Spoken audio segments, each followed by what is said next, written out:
I want to welcome to have you all here. This is the first time we've done this since COVID, pre-COVID. Pre-COVID, we used to do things like this pretty regular.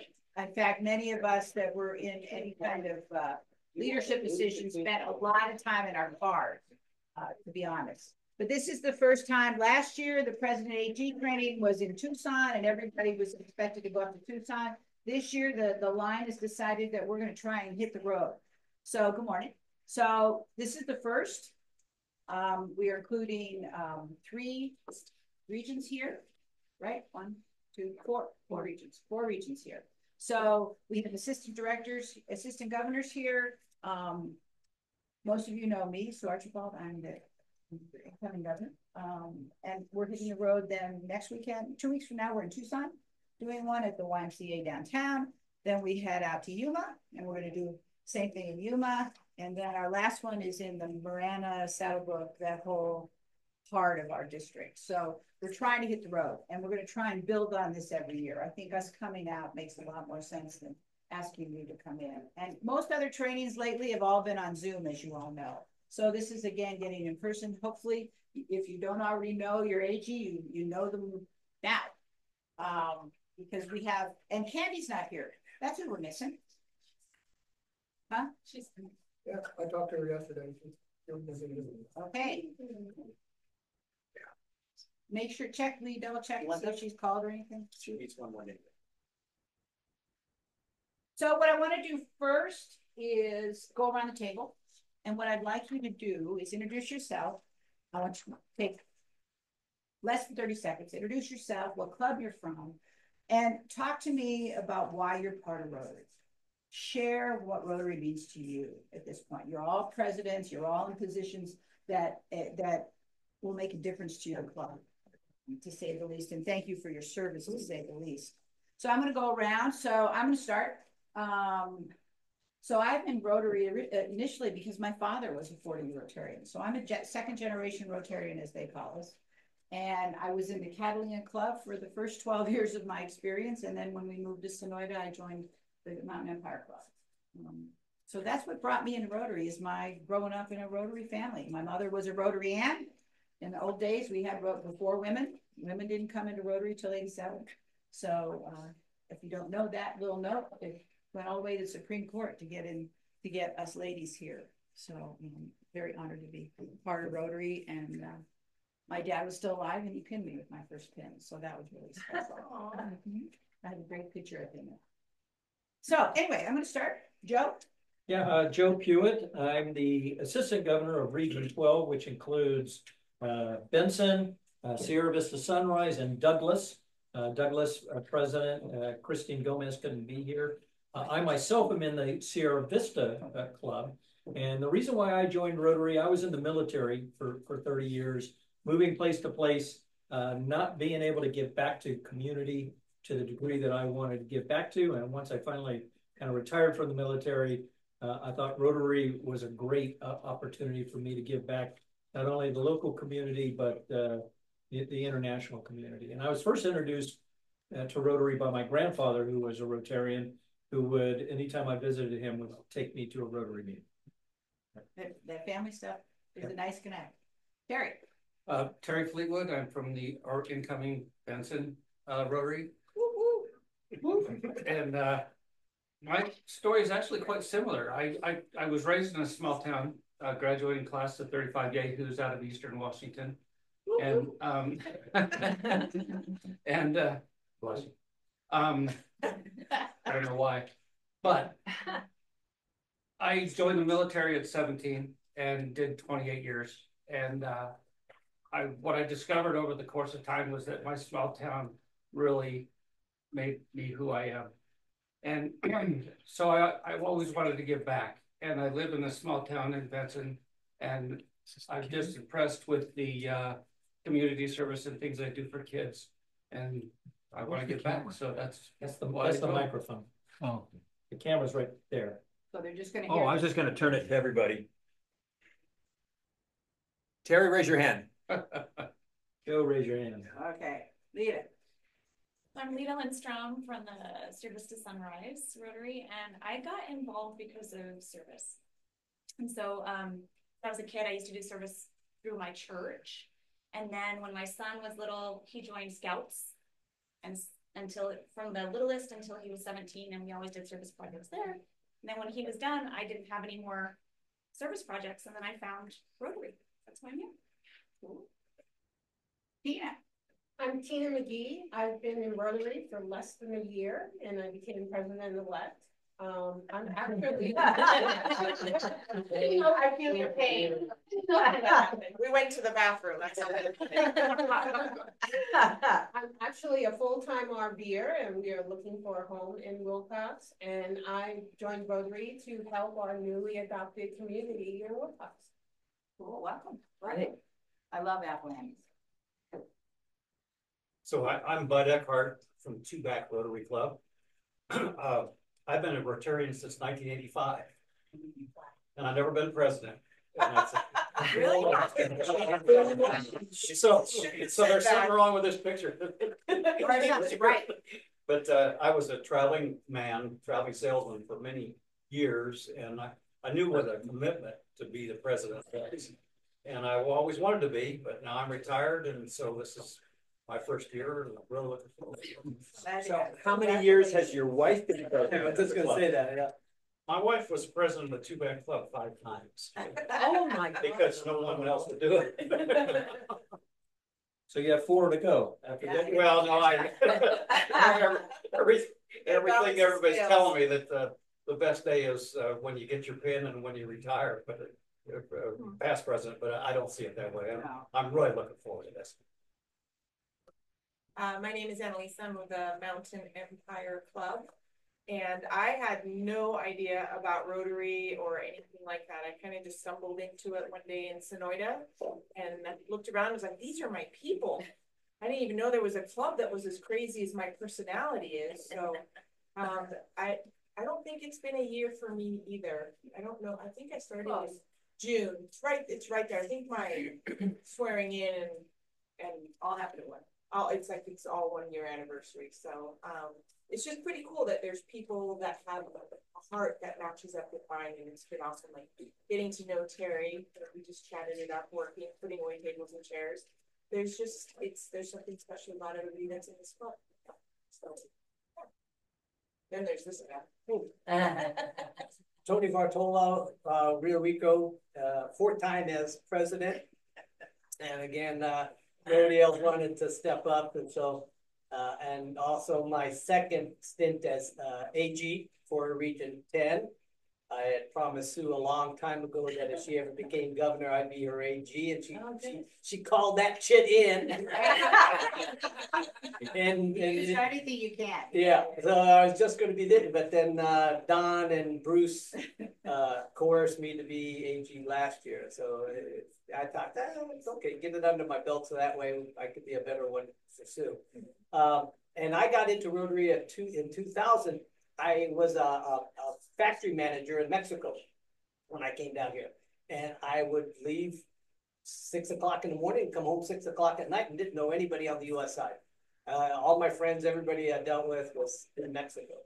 And when there was a guy that my kids became friends with his kids, and he was a Rotarian, and they invited us to an installation dinner and their Christmas party. And I thought, oh, this would be a good way to meet people on the US side, because I don't have any opportunity to meet anybody on the US side. So that was 2000, and the rest is Same year I joined. And we met at our first pets. She was going as secretary, and I was going. That was 2003. Up in Phoenix. Up in Phoenix, and I was the first time president. Yeah. And Sue and I met and been friends ever since. Rotary. Steve. Hi everyone, I'm Steve Johns. I'm from Sierra Vista Sunrise Club. I'm also the executive assistant governor for my second year. I'm an Army brat, and I retired from the Air Force after 28 years. And in all that traveling around, there was always people helping especially when our fathers deployed and whatnot. There were people there to help take care of us. And I started that in high school, continued through my military career to where I got here. And what really got me excited here in Sierra Vista was the 4th of July celebration. So that's when I became a Rotarian. Sandy even has a shirt. I'm going to go to Les. Oh, there's Les back in the back. Go ahead, Les. Okay, I'll be real quick. Les Orchikowski, I'm really proud to have all of you here and learn more about Rotary. I joined Rotary in 1993. I've been invited to join. And my best Rotary story is planting trees that I'll never see, I'll never enjoy the shade of. And that's always stuck with me. Fun joke was when we had the Pets and People Parade, you had to graduate up, and when you started out, you were the pooper scooper, and I graduated from there to different directors in the club and president, assistant governor, and so forth. So you could have started today as a pooper scooper, so count yourself lucky. That's a parade. They don't know what that is. That's a people parade starting our 4th of July celebration for our Rotary Club. We paraded anything that could walk up and down the street, and that was kind of a fun Rotary start of the day for 4th of July. So, and I'll thank Sue for serving as our governor this year and help people where I can. And happy that we're all here in person. Did the Zoom person come?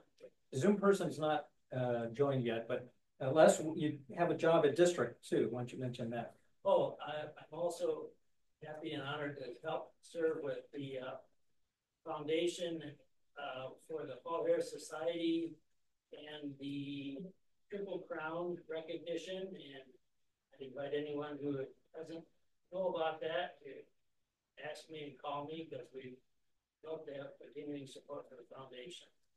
We're going to talk a lot about that today. Okay. Candy. So am I just kind of wasting my time? No, it's good because it's being recorded. Oh, it's being recorded. Okay. And will be, but we don't mind you wait. You know, being on your knees is really not required. Well, this thing's got a spring to it, so I got to hold it. I'm Candace, also known as Candy Pardee. I'm with the Sierra Vista Rotary Club. I have something for Steve Johns in that the Army, when something goes wrong, says FUBAR. The Navy, when something goes wrong, says FUBAR. Marines say FUBAR. The Air Force says oopsie. Okay, just wanted to share. And they all follow us all around. Each day at the Holiday Inn. Exactly. Anyway, I joined Rotary in the Miami Rotary of Arizona Club shortly after women were allowed to join Rotary. And I like to say I was the first pregnant Rotarian, at least in Arizona. I don't know if that's true, but I don't think anybody can prove otherwise. There you go. And so this is my first time as being an AG. Kevin Farrow was the AG and was unable to continue for the second year of his term. And so I'm very happy to take over. What are your clubs? What clubs? My clubs are the Sierra Vista Rotary Club and our satellite club. And I also have Bisbee and Sierra Vista South, the club with direction. Since you were the first pregnant Rotarian, we'll go with that. Did you name your child either Paul or Paula? No. I did. Well, I'm wearing my Hawaii shirt in honor of your daughter. Thank you. You're welcome. Daughter doesn't know. No? Okay. I'm Casey Harder. I am part of the Sierra Vista Club. I joined Rotary in 2021. My husband actually came as a guest of Candy to check out Rotary and the program that day. He came home and said, I think you need to join Rotary. I was just aging out of MOPS, which is another group that does service projects as well, but focuses with little children. So I was just looking for a new organization to serve the community with. I'm Krista Grohl. I'm going to incoming chair of the Satellite Club for the Sierra Vista, Maine. I joined, I think, in 21 as well. And I was doing a lot of volunteer work through my work, and it just kind of happened organically that the Satellite Club said, hey, come to a meeting. And next thing I knew, I was a member, and here I am today. So, kind of how it happened. This is a big day today. It is. What happened later? Go ahead. My installation is tonight. We have They're gonna hear what they're having. They have parties. They're titled. So what's the title of the party? It's a Barbie party. Barbie We're party. kind of known for our parties, so. Yes. And they're serving barbecue. And Bravo. ready for tonight. That wins the prize, whatever the prize. Oh, they've had the best party. Good morning. My name is Christy Halverson. I'm with the Saddlebrook Rotary Club.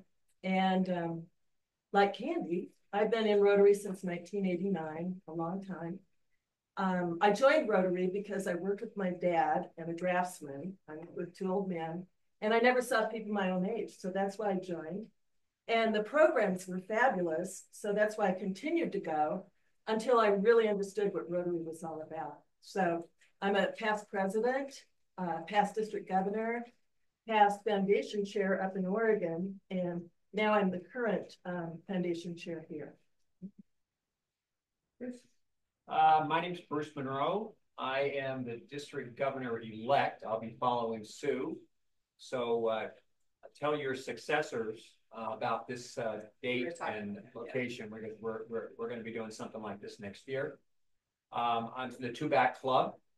And the reason that I joined Rotary, one of the reasons is that gentleman right there. I had a coworker of mine with whom I carpooled. I don't know why I asked him, but I said, is there any opportunities for services around the holidays? And he said, oh, we're having a shoe drive. We're giving away 3 pairs of shoes. Bud was a shoe distributor. And so I went down to the Quebec Community Center, and I was one of the runners who, they said, hey, I need a pair of size 10 women's, and I'd go in the back room there and pick out a size 10, and then they go take it and try it on, etc. And so I met Bud. I was very friendly, and he wasn't a Rotarian at the time, but there was a lot of Rotarians helping, and just started from there. So I look at Bud as one of my mentors to get me started in Rotary. Very cool. So I appreciate everybody being here, and wherever Les went, it's really special that he's letting us use this room. It's a great room. Geez,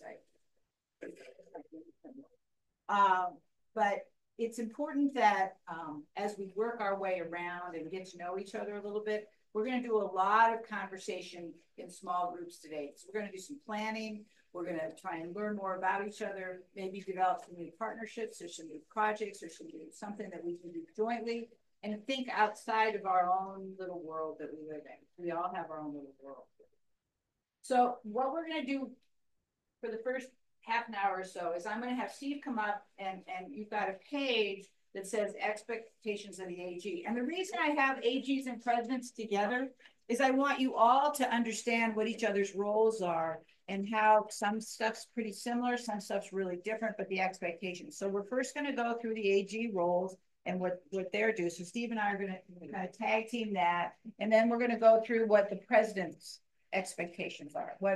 These are what kind of the deal. Now, you've learned some of this in pets, those of you, but not all of you were at pets. So we're going to repeat some stuff. We're going to add value to what you already know. I hope. Please take notes. Those of you that have been presidents before, I understand, because many of us have been presidents many times in our own history. But things change in Rotary. You know, you have someone that was a president 10 years ago and they think it's the same Rotary, and it's not the same Rotary it was 10 years ago. And that's a good thing. Well, it evolves, and it has to continue to evolve for us to get ahead. So Steve, you're on. You want to talk about the AG? Steve, before you start, let me add in. Candy, the gentleman that you said had COVID and is trying to die, has he tried to come in yet? I don't know. I was just sending him a I've notice. I'm not seeing him trying to join the Zoom. I just sent him a note. Okay. I'm waiting for you to finish. Howdy, y'all. Hey. Yeah, I grew up in Texas, so I do have some of those funny speech things. But you know, one of the things Sue's been talking about so early in the morning and at her installation was relationships. If you look at the role of the AG on your sheet, tell me how many of those don't belong under the heading relationships? Building relationships. If your sheet only says role of the presidents, flip it over and you'll find role of the AGs. He did that to us on purpose. That was a test. I passed. I know. So, of course, there's meetings. I would like the AGs to continue attending monthly AG meetings via Zoom, third Wednesday every month. I'll send that information out. If the AGs want a president to attend one of the AG meetings, by all means, invite them. It's an open meeting. Sharing district information. What's one thing Rotarians are good about? Deleting emails. You're the winner. We don't share information with all the other clubs. We do things and the other clubs will say, I wish I knew that. So I'm challenging the AGs, the challenge the presidents to open the collaboration channel up so that we're all sharing the same stuff on the same, we're going to do the same thing with everybody. And to show you how far this collaboration goes, District 5495 will have a new AG, their first AG starting this year. PE&AG, I'm sorry. That gentleman will be joining us on our AG calls. Reason, him and I want to start sharing ideas between the two districts in Arizona. More collaboration. PP visits. Sue's going to come visit y'all, every one of you. That's 51 clubs, 52 weeks. That's a hefty schedule. Okay. Kasha from district will contact you prior to her visit, and she's going to share the information the AGs need to know to work with their clubs.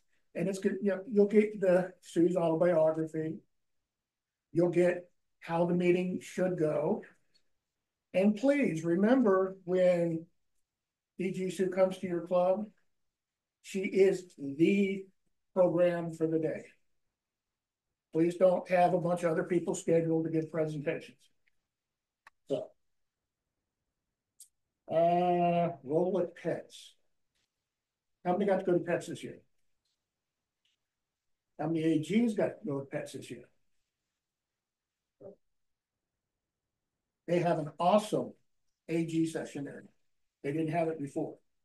First time I went, I just sat around and waited for club presidents to come up to me and say, who's my AG? Where do I go? Where's the next meeting? I basically was an information booth. Okay, come to the conference. Or not come to the conference, and we'll talk about that in a minute. But if you can make it to pets as an AG, please go. And as president and president-elects, please encourage your presidential line to come as well next year. We need you there. Plus, as you know, you gotta attend to get sanctioned by Rotary to be somebody. As an AG president-elects, the district gave a reimbursement. The AGs get the same thing? $250 for the AGs and $500 for the club. I got $750. You tried that earlier. I thought I'd try it again. You said you should get the lower amount. I thought I'd try it again, just in case. You know, I remember. Yeah, he'll be holding the Texas Hold'em. We'll see how many people go. We'll see how many people actually go to pets. That's what makes the difference. If everybody Do we have dates this year? Sure you do. Oh, we do. I don't know that. That's what okay. Towards the end of February. We can look it up. Yeah, it's going to be towards the end of February this year, instead of the first week. Hi, Tina. I heard that only president-elects were allowed to go to pets. Is that true? Correct. Okay, so presidents can't go. The assumption is you've already gone. Okay, so But I if- missed my chance. But if you're a So, second but- year president, But if someone really wanted to go from the district, I would be okay with that, from representing their club. So the key is if your president can't go, and we had a couple of these this year, if your president really can't go for whatever reason, if someone else goes and represents your club, that's okay with me. And that's a district decision. That's not a PETS International. That's our decision. What we found over the years is that, you know, there are some people that don't travel at all. I mean, we have people in our district that just don't travel. I can't imagine that, but that's what happens. Preferably the president-elect. But if for some reason that is an impossible reason to change and you can have someone else going instead, that's okay too. So I asked the question, but I actually have it in my calendar. 21 and 22 February. Right. Is the Friday, Saturday, and then if you travel, it's Thursday and Sunday. Don't they have something on Sunday morning too? Usually it's on. Oh, do they? Yeah. Okay, and 23. They yeah, usually it goes have, till about 11. yeah, it's done at lunchtime. I did want to also say that as when I was the president-elect nominee of my club, when Fred Shirley was the president-elect, I paid to go on my own dime. It's not like somebody says, no, you can't come in. Not Yeah, the site's open to anybody who wants to, any Yeah. Rotarian that wants to sign up. So it's not limited. Say the least, but it's planned for every club, and I'll be honest with you, usually about a little more than half of our clubs go. So what happens then for those that can't go and can't send anybody from their club, the club and the district in Hawaii puts on an online. Yeah, I attended that. You attended that, Yeah. so you went to PETS. I mean, basically you didn't go, but that counts for your club. Okay.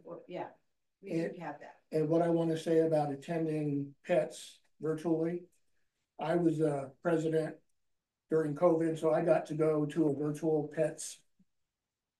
I learned some things, but not near as much as I learned when I went in person. Right. And no, I do not like LA. I don't like traveling there. It's a pain, but PETS is great. Okay. So I would pay on my own to go again. Really? I would, yeah. It was great. And I will say, I learned at PETS that our district is very different than other districts. Mm-hmm. And our conference of clubs, if you cannot make it to PETS, our conference in October is very much like PETS. Yeah, It has the same feel. It has the same education speakers. It has the same feel. And apparently not all districts have that opportunity. and Sue has probably surprises for everybody at this conference this year.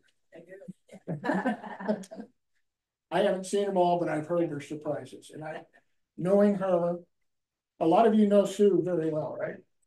You know she's full of surprises, right? Yeah. Okay.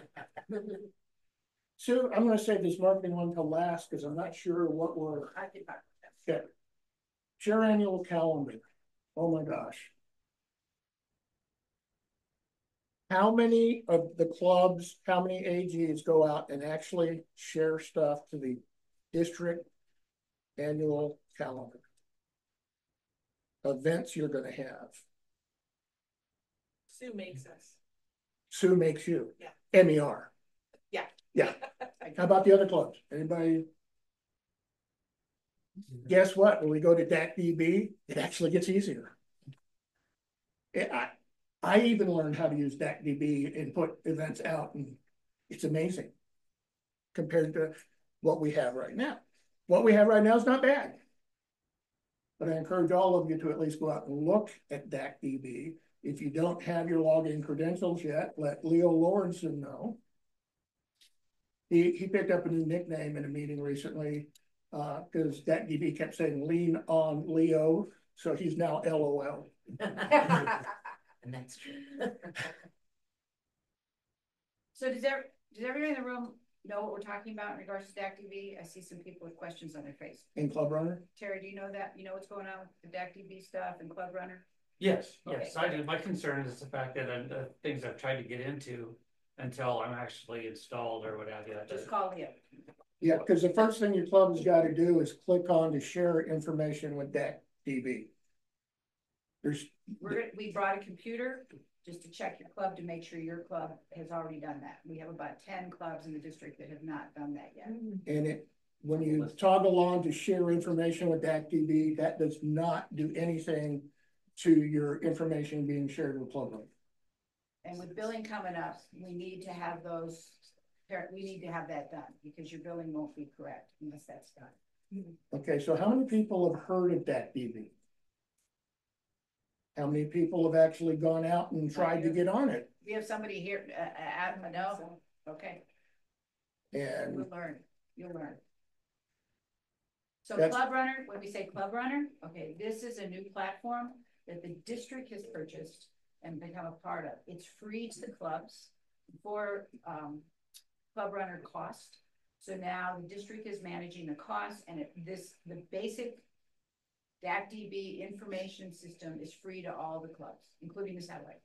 So I'll have Bruce take a little time with you today, maybe at lunch, and you can look at what it is and understand it a little bit, because it's important that you're a part of that. Now you're a part of the Sierra Vista Club, so you're probably already on, but you need to know what's there. Yeah, and Sarah Pashinko might have already. Oh, I don't know. Yeah, so but you need to know. Okay, cool. So Lita, I showed you Ignite a little while ago from DAC-DB. What do you think about the mobile app? It looks more intuitive. Yeah, they're a nice mobile app, and that's all part of the deal. Yeah, that's all part. There are some additions that you can purchase. Yeah. So I know my club is interested in purchasing the financial one. It's like $125, which is a lot less than we're paying for. Yes, so every club has that choice. And the other thing that's going on, I'll just add on to this, is that we're encouraging every club at a club meeting with all your members to have a visit from DAC-DB. And some people have done it. Yeah, You've already done it. we did it the other day. It was really good. She's real thorough, and it's a good program. It isn't just for officers. Yeah. So that's what's a key. Was it an overview of the system, or was it an actual training session? It was a training session, pretty much. It wasn't an overview of the system. So did you have all your club members around with computers? Everybody was doing it on their phones, trying to get on their phones, and those that hadn't, she was walking it through to get it installed. And you don't need to download DAC-DB and Ignite. Just Ignite is the mobile app. DAC-DB is nothing. So you can, if you did both, you can erase that one.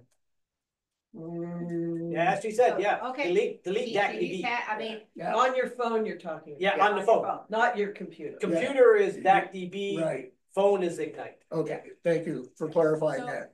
So I know that Reba's talking about doing one of those for our club, so that everybody gets a handle on what this is and how user friendly it is. So it was a big decision. This decision wasn't made by a couple people. There was a group of about 25 people from all over the district that got together and assessed and took a look at both projects. So someone said, well, you're just making us do that. And we have, and you know, Don's the first one to say it. No, this wasn't his decision. This was the group's decision of about probably a good 20 of us at least were on those calls who did a lot of work, pre-work, understanding this. So it's a big deal for our district. So just know that we may be talking to the choir here for some of you, but some of you don't know. So please get on it, use it, make sure it's updated.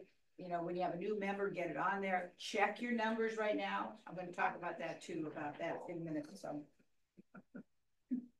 Okay. Part of relationship building is anticipating challenges. AGs, you know your clubs better than Sue does, most of the time. You know your clubs better than I know. Presidents, you know your AGs better than you know me. Work together. Spend time together. Go have a cup of coffee. Have a meeting. Have a get-together of all your clubs in one location. I said clubs, all Rotarians, not just the president. talk to each other. The most important thing we do, what is it? Give a district governor a mic, he talks forever. We need to do the same thing. We need to communicate with each other. I know I'm beating this into the ground, but while I was on the public image committee, while I was an AG, the thing I found out is we talk in our clubs and it stays in the club. If there's an issue in your club, who's responsible for resolving the issue? At the club level. President. Or the board. Who's next in line to help? After the board and the president, the AGs. The AG needs help. As I said in Pets, I'm your friend. And I meant it. Sue can't be everywhere, taking care of everything all at once. She leans on me. I lean on the 13 AGs. The 13 AGs lean on you presidents. Please work, let's work that like it sounds. Satellite, please work through. Yeah, so that's not saying you can't call direct to Sue or me or anybody else. But please try that route first and see what you come up with. Another thing I will ask, if you call me up and say, where can I find something? Where's it at? Who do I call? My first question to you now will be, what'd you find out during your research? Why? I get multiple calls every day asking me when the district conference is, when PETS is. Who's training somebody? What's that DB? I say, have you called your AG? No. Have you called your president? No. Have you looked on the district website? No. How many of you here know we have a district website? How many of you go out to it at least once a week? Once a month? Daily? Why do I go daily? Because someone calls and asks me a question that's on the district website. The annual calendar is there. The list of district officers to include the AGs. And y'all about to be presidents, you're on the district website with your contact information. Yes, Bruce. But after saying all that, personally, I'm glad they call. At least it's a chance for a learning moment to maybe go through those kind of where you can get it. But don't hesitate to call. Oh, please don't. But just know I'm going to ask you if you've done your research before you call. Or show them how to do where they can find it. Once I find out. But one time, fool me. What's the saying? First time it's on me. Yeah. Or first time it's on you, second time it's on me. Try not to have too many second time. I'm not trying to be mean. I have a wife. I have a life. I would like to not be the district website for everyone else. No, I don't want to be the operator with the, Lily Tomlin plugging the phone lines in. You're not Google. I am not Google. There you go. I went back too far. Lily Tomlin putting the phone things in. Wow. Roland and Martin's laughing. I know, I get it. Is this the party to whom I'm speaking? There you go. Yeah. Okay. District conference. AGs. You have a job. Job is silent auction. Tony, do you remember silent auction from last year? Yeah. What was it? Don't be quiet about it. It was baskets. Yeah, baskets of what? Baskets of things that represented your club. And two back in Rio Rico paired up together since we are 10 miles apart and got things that represent our area. I did spices and chilies and things like that, and you guys did jewelries and that. So one of Joe's clubs brought a huge basket of stuff. We did, yeah, we did whiskey. What's it for? You didn't say what it's for. I'm getting there. Okay, presidents, do you know what it's for? since you're gonna be asked to help put these baskets together, and that's gonna take club resources and time, and you know what that money's for that we raise in the silent auction each year? It's to help pay the cost for the youth attending the conference. It's to defray their costs. Otherwise, the district has to pay for that. We made about 3,000 last year. So each year we've increased how much we've been able to bring in.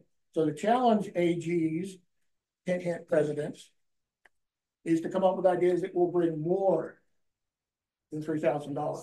And some clubs bring them in on their own too. Yeah. There's some individual clubs that usually Yuma always has individual clubs that like this. So that's okay too. And we had several people that brought their own single item they wanted to put out there. So the sky's the limit as long as it's not obscene, fattening. Remember, is it the truth? Is it beneficial? Last item is coming up soon. I believe in August. August 4th. August 4th, they're going to do interviews for the district governor for 27-28.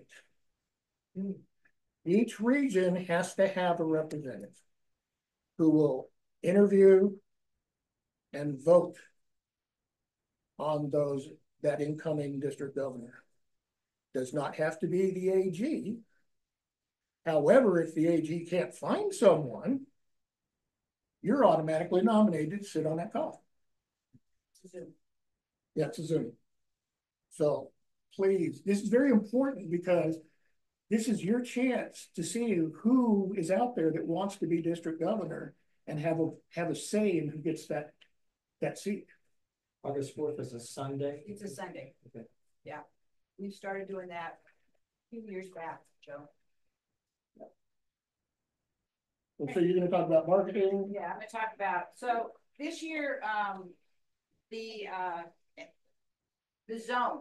So the structure of Rotary is Rotary International, and then what we call zones. And zones are made up of a geographic area. That geographic area then has districts, which we're one of the districts in our zone.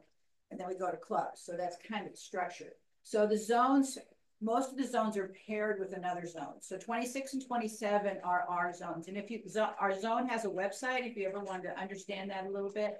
And they put on things like the Zone Institute happens every year. This year it's in Spokane, Washington.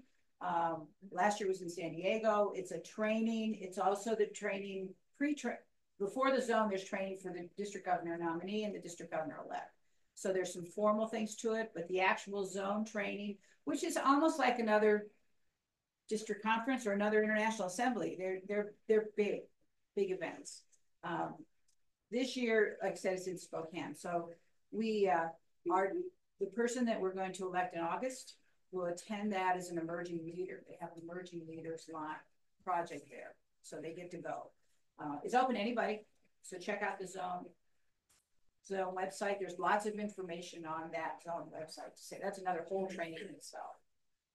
So what the zone has done this year is they've had made available to every district, and there's 30 districts in our zone, the paired zones, 30 districts, just like us. They've made $3,000, a matching $3,000 grant to the district to work on district marketing. So what you're going to see rolled out, I'm hoping it gets rolled out at the district conference, exactly what that plan is. We put in an application. These will be opportunities that we'll all be able to take advantage of. All kinds of marketing stuff. The people that we have on that team, there are communication teams. So that's going to roll out, and you'll all be affected by that, because I think it's really going to be like a whole region. There'll be internet stuff. I don't know all the words because I'm not a computer marketing person, but we've got a team of people that know all the words that count and how you build those different kinds of platforms. I mean, I'm still a Facebook person, and I know for young people, I just get laughed at all the time. There's so much more to that. And as you all know, that we need to get, our population is aging out. So we're working hard on another level of folks. So every district has a plan.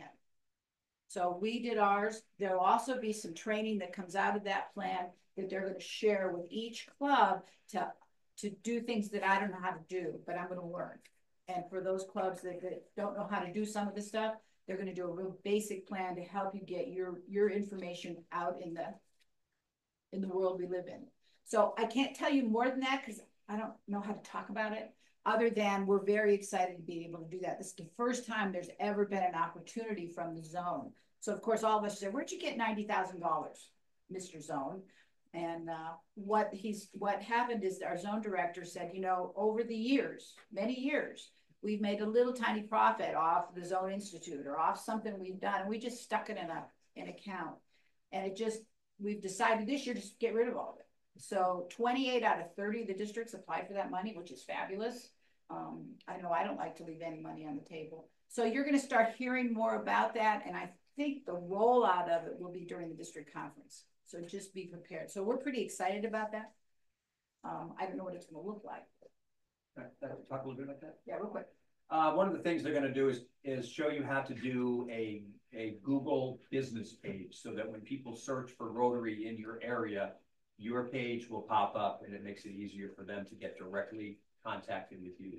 So that's one thing they're going to teach us. And then there's some other district level and a few other things to be able to help you be more out there on the web. So it's called search engine optimization, SEO, search engine optimization. Some people go, oh yeah, I know what that is. I don't know. Well, yeah, I know about as much as what the 3 words mean, but I don't know exactly, you know. So the key of that, though, just be prepared, because if that starts happening and we get people interested in being part of your club, the follow-up is key. So if Joe Smo, hey, sends an email to whoever contact is from your club, and he's from Benson, and he wants to know more about Rotary, we have to jump on those. So when you think about strategies, and we'll talk more about that, about how those new members come into your club and how you don't miss them when they come across this way. So it'll be important you to think about someone within your club. That's what I would think, someone in your club that's able to respond, and that's their job, is to respond to potential new members. So I think it'd be kind of interesting to see how it pays off. One district in California did this last year, and they increased their retention and their new members by quite a bit, because people got immediate results back. Up until now, it bounces around that information. So hopefully we'll see how it goes. So is that what you want me to talk about? Okay. So the expectations of presidents. And again, the reason we're talking about this as a group, because we're all doing the same thing. I'm doing quarterly presidents meeting. Unlike this year, Don did monthly presidents meetings. I was an AG for a long time, and I really liked having more contact with my presidents. I always felt like we were double dipping with having monthly president meetings and monthly AG meetings. So I want my AGs to own the information and get it out and to share it. I don't have to do that, but I am going to do it quarterly. The first one, get it on your calendars, July 22nd at 5:30, and I will get the link out for you, and it'll be the same link all the time. And you get that from Kasha. We already talked about DAP-DB. We talked about the district website, how things are changing. Get on there. If I could make a comment. Oh, go ahead. Something this last year that I think we need to do a better job at the district level. It wasn't always clear to me as an AG when, for instance, you would send out your action items, what information had already been shared with presidents and what hadn't. So if we could just make it clear, and if you're going to give me a tasking, I just need to know whether or not the district governor has already shared this with the president. Has there been a separate email, or when you communicate with presidents, if you'll CC your AGs on those, that will again help me as to know whether they've already been informed or not. And also AGs are welcome at the president's meetings. Yeah. So I mean, both ways. No, I have the same issue, so I get those issues. And like I said, it all goes back to if we just indicate when, you know, if you're talking to an AG, you know, let the AG know whether the president has been informed of this or not, and will not accept through the AG.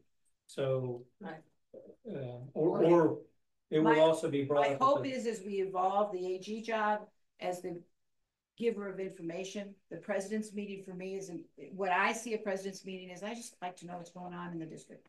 I love hearing about events and activities and all that kind of stuff. And as you know, this year, the district governor line has worked really hard to try and get to as many events and activities as we possibly can.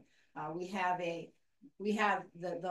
district governor line, which includes the past district governor, the district governor, the nominee, the elect, the district nominee designate. We're trying to make sure that someone from that line is at his, we made about 90% of all the events in the district, someone from that line was there. So we really want to continue that. So you got something coming up, and I'm on everybody's Facebook page. So but that's as far as I can go. So that's where I hear about stuff. But if you can get it on that district calendar, that would help all of us make sure that you get to see us. We want you to know who we are. The worst thing I remember being a member, and I didn't know who a district governor was. They'd show up at my club once a year, and I had no idea who that person was, or even what role they were. So we're trying to improve that. Club visits. So again, my job is to come. That's part of my responsibility. That comes from Rotary International, to see every club. So I'll be coming to your club. My schedule is on the district calendar already. So check the district calendar. If that date that's on there doesn't work for you, you just need to let me know. Check the district calendars. I mean, I could bring you a copy of all that, but I think you need to go over time. So I'll have those done. My goal is I'll be mid-December, I'll be done with all my district visits. Now, if something happens and something changes, you know, that's always okay. What's really important is to know where it is. Kasha will be in touch with you. You all know who Kasha is? She's our district administrator. Okay, she'll be in touch a couple weeks before each visit with you. She'll make sure that you're still meeting on Thursdays at Les's office. I'm making that up. And you haven't changed your spot, because that's really tough when you show up and it's not the right place or the right time or the right date. So Kasha's really working hard to keep that current, so I don't go on a fishing expedition and no one's home. So if something changes on the date that you're scheduled for, let her know. You'll get a packet from her before I get there. I'm not going to do anything like this, just so you know. Mine's all going to be conversation and an interactive kind of meeting with all of you. There's just so much, but I really just want to share kind of the vision. The Magic Rotary is such an incredible theme this year that it's fun to talk about. And as you all, those of you that know me well, that's my whole mantra is, let's just have a good time together, because I think the relationships are based on what we do together, whether it's service, whether it's socials, whether it's the Barbie party, whatever it may be. When's the Ken party? Well, my husband was going to dye his hair. Yeah. I said, you're not. So it's important to get to know you, and you to get to know me a little bit. And I think those of you that came to and thank you for those of you that attended my party, because that's what it was. It was fun. We're trying really hard to make sure that pulls people together, not make it too formal. I know some in the old days, pre-COVID days, we were a lot more formal than we are. And those decorations were something. Well, that's that group right there. They were, and the cake. Yeah. Steve's wife made the cake, and it was gone. I mean, we had 170 folks there. So I think people had a good time, and thank you for coming for those who did. Check the district calendar. Make sure you go in and check. Let Kasha know. I need all your club officers in DAC-DB. So get those in there. If you're not already on DAC-DB, get your officers in there. And key officers are secretary, treasurer, and foundation. Key officers right now. We need those, and membership. But I'm just saying, right today, I need for Rotary International, these are the three I need, and membership. Get those in there. I know it makes a big difference, because they're going to start getting information. Otherwise, you get all that information. Talk to your team about that. The treasurer is really important, because it's coming up on dues time. And I'm going to send a sheet around, because we've got some really squirrely emails in the system right now. So I'm going to send a piece of paper around. Please put your treasurer's email address on there, treasurer's name, and your current email address, because I know some of those have already changed. And I'm going to share that with our district treasurer, Chad, he wants it all updated. So whatever, whoever should receive, you will both receive your bills. And I'm popping down to the bottom. I put what the dues are this year on the bottom of this page, so you know. Again, it's based on your membership. So if you haven't looked at your membership and updated it, you got what, 8 days? Has to be done by the last day of June. Because that's what they do your billing based on that. So double check if somebody isn't in there and they need to be in there. If somebody's long gone, you're still going to pay for them if they're in that system.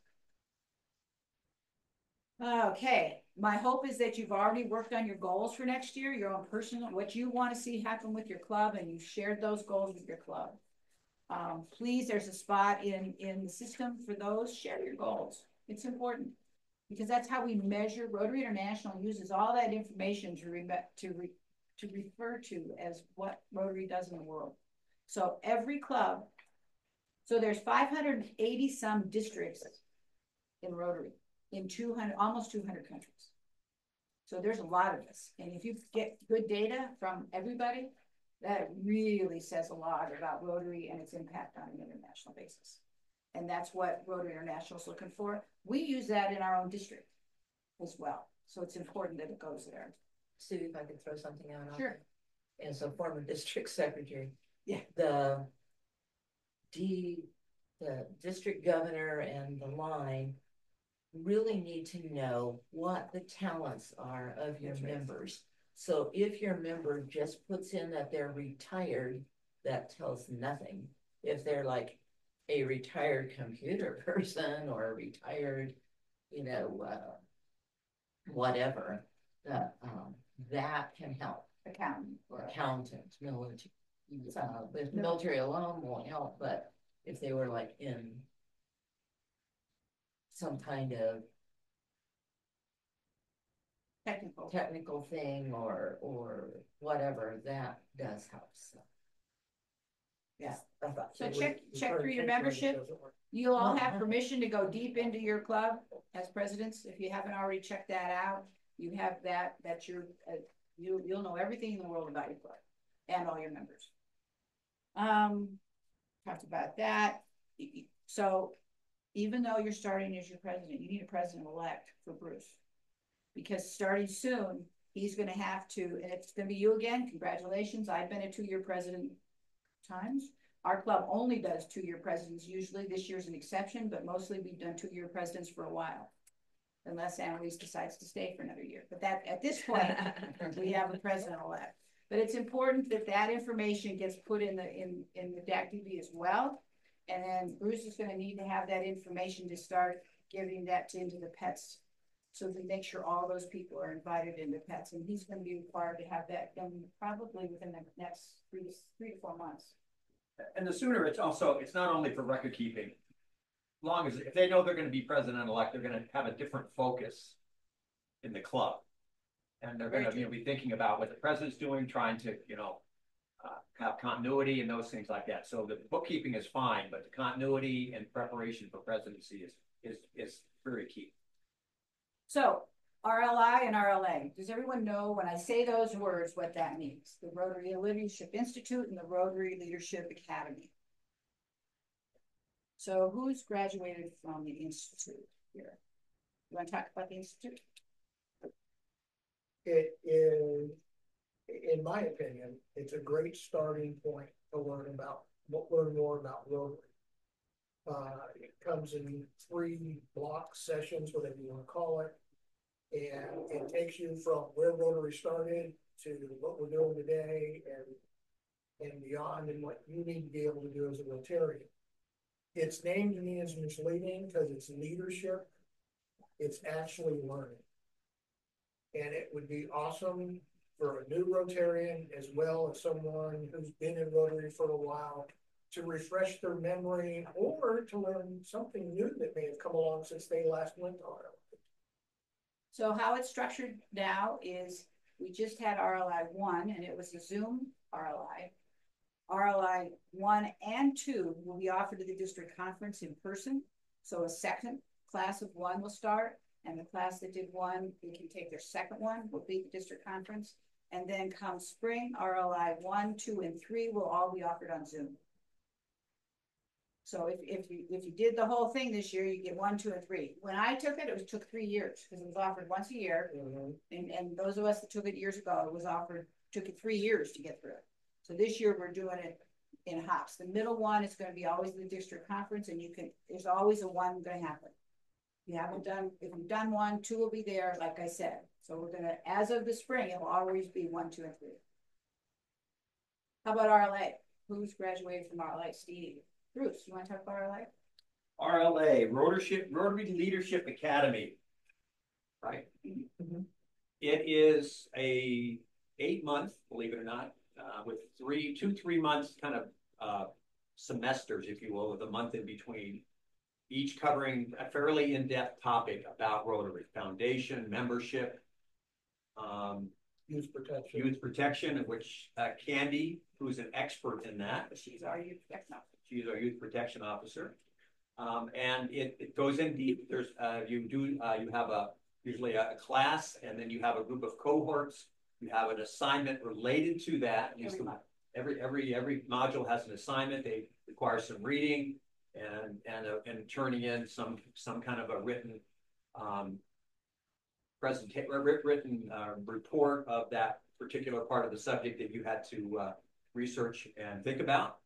And it kind of gets you ready for maybe a job in the district, or maybe even Sue's job, a district governor job. It's really interesting. You learn quite a bit, even if you're not going to be in. You don't think you're going to be in a district leadership position. You're going to be a much more informed Rotarian. It's a joint project. They take 24 people a year, so we have 12 spots available to us. And District 5495 has 12 spots. So if you have any interest in that, as soon as if it's something you'd like to do, we need to know, because we have to nominate people for that. So I want to put that word out. Please share that with some of your past presidents. Share that at a club level. There's people in all of your clubs that would really be fabulous part of that system. And it's a once a month Zoom and homework, basically. And then at the end, there's a presentation. So you're in a little, like these 3, you guys, example, would have a topic. One of the topics this year was succession planning. They spent 4 months planning a presentation about succession planning, and they're going to roll out what they did at the district conference. So that's a change. That's a good thing. What's the deadline? I think it's in August. Okay. Yeah, it's soon. I mean, it's before September. So that has a small cost related to it. I think it's $50 or $60.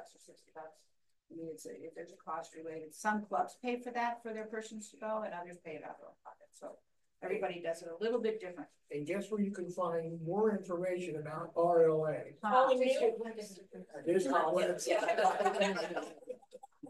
I recommend you Google it rather than try to find it on the district website. Yeah, that's true. So we talked about the marketing plan, district conference we've talked about, 18th and 19th of October. We have positions open in the district if anybody's interested in being on one of the committees. We have a mental health, we have a ton of committees, and we'll send out a new list of committees after July 1st.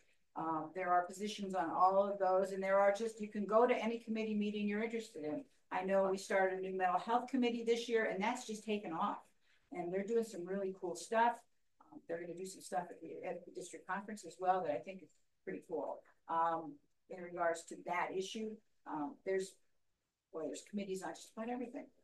But if you're interested and look on the website, because they're all there. There's also positions available on the district finance committee and the corporate, I think of my own the corporate board. There's always a past president position on the corporate board, and there's one comes up every year that's elected at the person is nominated and then elected at the council legislation during the district conference. And then there's a position in the finance that is a roving position that it's a 3-year job, and those are really interesting. They're once a month, once a quarter Zoom calls us all, and it really learn more. Let's see. I talked about that. I talked about the dues. You've got all that. So I think I've gone through my list. Any specific questions? Can you, Sue, can you talk about what does the district use our dues for? Budget. Okay, so district has an operation budget, and that covers basic operate, like right now it's gonna cover things like that TV. But don't tell me, Okay, that until the. right, until the- I should have brought that, So there are expenses related to my position that have to get paid. It pays for the training for the district governors, which is a big hunk of money out there. So like the district governor and the line are required, if you're in those positions, are required trainings the district sends us to. There's money in there for positions to go to partially pay you to go to the international convention and represent your district, because you again represent your district. We have the zone stuff that comes out of that part. The other expenses are helping support the foundation, helping support activities that are related to operating. So we have some finance expenses that are in there with our finance department, because we pay for different tools that are used within finance. How about that $500 stipend for the? Well, that's in there. Yeah. That's in there, and I'm hoping, we'll see how we do this year. We're hoping to up the AG allotment, but we've got to see how many people, how much money we have. Right now, each district that sends somebody 2 pets, not that you go online, but you have to go. You get a back of $500, and that started 15 years ago. That started a long time ago. A district governor. It would probably be useful to put out like a little paragraph that a president can use in their talking points. Okay. This is where your dues go. You know, this is, you know, because we get questions among our club members as to what is this, you know, $59 that I'm paying a year for this? What is the district doing? You know, how does that benefit me and the club? And know that the district budget is passed out prior to pets. Yeah. And everybody gets all the president-elects, it has to be voted on at pets. So you probably have in your archives, I'm just saying, example, you probably have a copy of last year's budget that got approved there. And you're always welcome. I'm saying a little elevator speech. The president can tell their members, this is where your money's going. Right. This is how it benefits you sitting in this room. Yeah. No, good idea. So go ahead. Yeah, I want to agree with Joe, because that's a good idea. One of the things for new members or people that you're talking to is, isn't this a volunteer organization? What do I got to pay? Why am I paying to be a volunteer? And you go, well, there are costs, but what are those costs? So that's a great idea, Joe. Yeah, I just read it. I'm not talking big, but maybe four or 5 bullets. This is how your dues benefit, you know, each club and individual. Glad to. And again, pull out what you had before, and if you see something on there you have a question about, ask that question as well. So that's my spiel. Any questions about presidents? One of the questions I think that we've talked about is, especially when it relates to impact branding. We talk about branding. Okay, because that's going to be part of later. Oh, it is? Oh, okay. I didn't. So it's going to be part of later. So branding, as you see, branding with Rotary, we're 10 years into a new logo and we're still not there. I drove into Sierra Vista and the old logo is still up on that thing. You're not the only one like that. So we have to keep talking, but we'll address that. So we're taking a 10-minute break before we kick in the next stuff. Thank you again for the coffee, donuts. Take a break, get up out of your chair. Bathrooms are here. And we'll be back together at. And the heater is outside. And what? And the heater is outside. If you need to be like a lizard, just warm up. Let's see if I can pause the recording here. I do.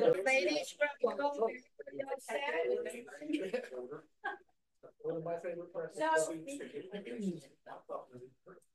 This is the time for the next 2 hours. We've got 5 different topics that we're going to talk about. We're going to break into groups. We're going to make some plans. And this is where we start developing plans. So the first time I want you to do plans with your AG, and then I'm going to have you all move around, okay? Because I want people to get to know people that are within a stone's throw of you in your area. So hopefully everybody will be able in the next couple hours. We'll take a break at 1 hour and then we'll do it again. So each session is going to be 20 minutes. And as you can see, I'm kind of a time person and it'll be really important. So our first one, and I think, Steve, are you doing the first one? No, the first one is enhancing club engagement, but I can, if you So- want me to do the first one, I can do it. No, someone, was this you? I guess that's what you I get for think- membership Yeah, retention. yeah. Let me see, I wrote it down, but let me see. I think so, Bruce. Yeah. I'll get it, Bruce. Thank you. Bruce, do you want to use my advancing? Yeah, Sure. so this is Is it more than membership. Yeah, took that. So we're gonna start with this. Bruce is gonna do a brief introduction, and then your job is to answer these questions. And I'm gonna have a page like that. You can come over and look at them. I didn't write them real big. Not the best, right? But they're here. For those of us who can. For those of us who can't see this big writing, look, everybody's like, I'm sorry, I'm sorry. For me, that was big writing 40 years ago. Oh, okay. So enhancing club experience, which is really important to membership and retention. So Bruce is going to kick off this one. He's going to take a couple minutes and just talk about it. And then you're going to break into small groups and answer the 3 questions. Okay, we'll go quickly. We'll skip some. I heard the word brief. Hang on, I need to, Yeah, brief. It's really about people talking. I need to somehow share this screen to the, or else it won't get. I'm going to start with some good news. And the good news is, while he's figuring out, is that we actually, as of like a week ago, we are in the district up about 46 members. That's a big deal. Is that the positive? We're up plus 46? We're up a net of plus 46 people. And can I do it? Let's see, try and advance. I like this guy. I don't know who's them. Well. Yeah. So historically in the district, you know, membership is based, membership growth or here it is. Thank you. What did you do? He fixed it. Oh, he fixed it. Did I? Yeah. Is it All right, working? there we go. All right. It's not sharing. So Is it just not really sharing? quickly, you can see we are generally a kind of a downward trend, but 2 of the last 3 years, 21, 22, and 20, and up to June, we've had growth in the district. 2 of the last 3 years. The first year we had growth is we brought 2 new clubs on. This year, our growth is going to be because our existing clubs grew. And that's kind of a big deal. Existing kind of organic growth. Now we still have a week to go. And towards the end, people, you know, start saying, I'm not going to pay. And so a lot of people are taking off the rolls, but I'm hoping 46 is enough to get us a running start so that we'll have at least some growth by the end of the year.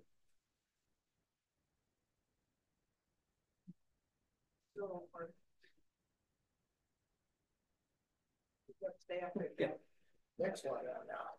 So, Okay. Well, I don't know what Joe did to it. I'm trying to share. I'm trying to share, but it's also displaying through 2 different Can we add systems. Can we add this to the recording later? And he can just use it up on the board now? Sharing is stopped because external display connected. Okay. So not sharing anymore. Is somebody on? No, but if somebody later wants to see it later, wants okay. to. I always wonder when they record those if anybody really comes back after the fact and reads. I do. Really? Okay. If I miss something, I try and go back. Okay. Page 2. See if you can advance here. You got a slideshow at first. Yeah. So let's just slideshow it for now, or. Okay. All right, it's working now. All right, so there we go. So this is really one of the things that I'm really glad about. Divide clubs up into different sizes. Small clubs, medium, large, and the giant club, which is the Tucson club. They've got over 200 people. Clubs under 20. This year led the way with 17 new members. Now, I would say to kind of turn a little bit is that one club is responsible for 10 of that. I wonder who that is. Because of their great AG. Rio Rico. you may have seen this before, but this is a really recent survey about Rotary like a year and a half ago as to why people join Rotary and why they stay. And it says that if people join Rotary and stay from the Rotary for the exact same thing, service and friendship. In fact, later on, after 3 years, the friendship is what's the biggest increase. They've already there for service, nearly a 10-point increase in friendship. That's how you start making a lot of good friends. But here's the one that and this is talking about member engagement. I went and looked at all the resignations in District 5500 since COVID, last 3 years. And when a member leaves, when you go into the system to say, Joe Blow is leaving, they want to know why. And so there's a whole drop-down list as to why they leave. And here are all the reasons. And I'd like to point your attention to the two that have the kind of a cross-hatching in them. 17% by club's own admission say that the person left because they were disinterested in Rotary. Another 25 is, we don't know why they left. And that to me they're pretty closely related. If they're not in there enough that they've done enough in your club that you don't know about them, it's probably because they're disinterested. They haven't been there in a while. So purely 42% of the people who leave Rotary leave because they're disinterested with what your clubs or what the clubs are providing them. And given the fact they don't have a chart for this, as they leave within the first 3 years, there are a lot of new people. And they're coming to Rotary. They have an idea of what Rotary's about, but for some reason, once they get into Rotary, they're disinterested. So I'm going to leave it at that. I'm getting the hook. I'd like to just make a comment about that. Those reasons come about by the club secretary when they're terminating the individual. So sometimes none given or disinterest is the club secretary doesn't know why the person's there. Right. They're just told, take this person off the rolls. Right. And so we do. Or sometimes I get an email from someone saying, I'm resigning from Rotary with no explanation. And that's why I click in none given. But yeah, you could, yeah, but that tells me then they probably weren't making a big enough impact in your club that you had an idea that they were getting ready to leave or they had a problem. Correct. So they're kind of related. So Bruce, you want to read the 3 topics? Okay. So, let me just one more shot right here. This is what a great club experience is, and I think this is leading up into that. Yeah. 5. Conducts frequent and meaningful projects, is relevant in its community, reflects its members' interests. Those two are important. Has a unique identity and advertises it. There's a lot of competition for your time, and if you have a niche that you fill, that's going to make people want to do it. Tries new ideas and just gets to the fellowship and friendship. It's fun. So every club does this. It's how well and how frequently you do this. Okay. What factors contribute to low engagement? How can meetings become more interesting and valuable?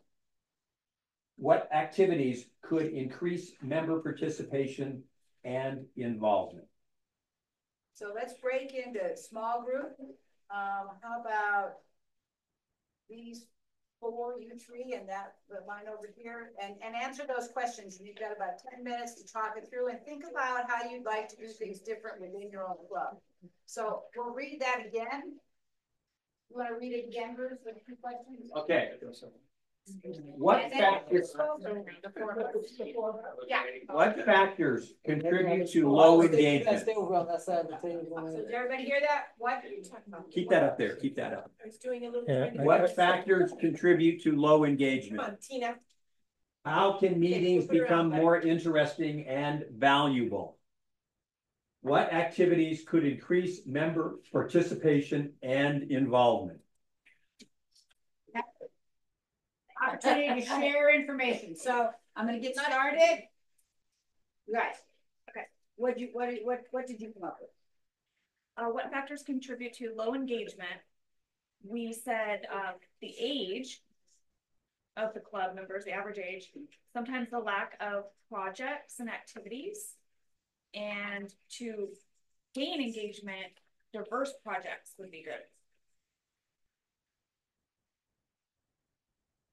So just diversifying projects? Yes. And what do you mean by that? Example? Well, we have a lot of different ages and talents in our group. And so we have a lot of different projects. And so something's gonna be good for each member. So the rest of part based on member? Yeah. Okay. Because if we have the older ones, there is something they can do in a certain project. And if we have younger ones, there's always something they can do too. So does that partially answer what can make the meetings more interesting? Yes. So that is one. But how can meetings be more interesting and valuable? To have good speakers and relevant topics.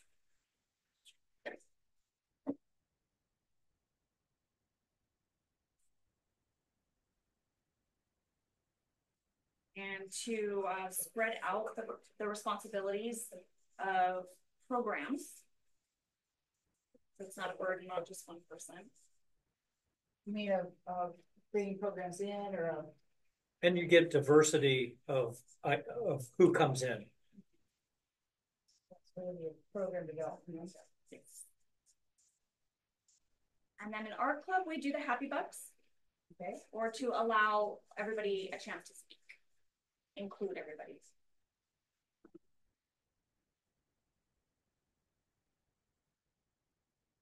And then what activities could increase member participation and involvement?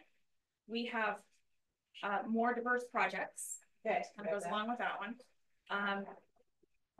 Give all the new members jobs and responsibilities to get them involved.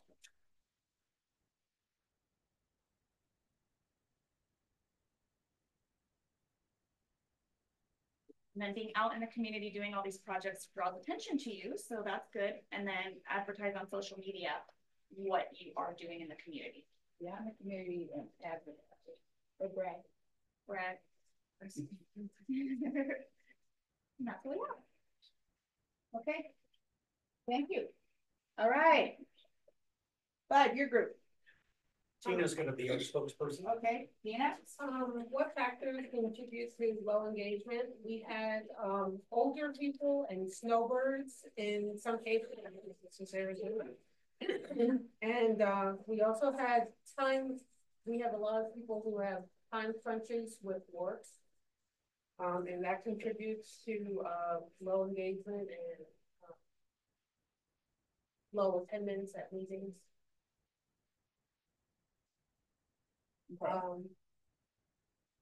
How can meetings become more interesting and valuable? Have members connect with one another in a meaningful way.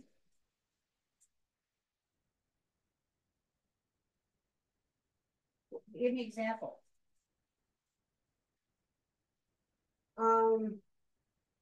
Having a social event or gathering of some sort beforehand. Okay, like social. Yeah, I think. One of the things we talked about is that I talked about is Maslow's needs of a sense of belonging and investment, and creating that through. For me, it's intentional time to build members' skills and build their awareness of one another. So more than just the happy bucks, but like a specific question that everybody answers so that we all see how we answer and are different, but how there's value in that. So what do you mean by a specific question? So one of the things I want to introduce with our club is the Rotary jar.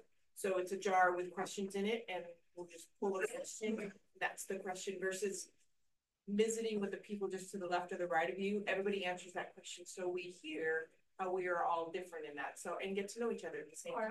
So at each meeting. At each meeting. Yeah, break your cameras. And it's called, what do you call it? I'm calling it the Rotary jar. Rotary jar. Yeah, it's just questions. Like, tell me about a service project you did that changed your heart. Okay, cool. Okay, you guys. Can I add one more to that? How can meetings be more interesting? I think having some structure to the meeting is important too. Tubac is very good at that, Rio Rico is very good at that, and they get a lot of participation that.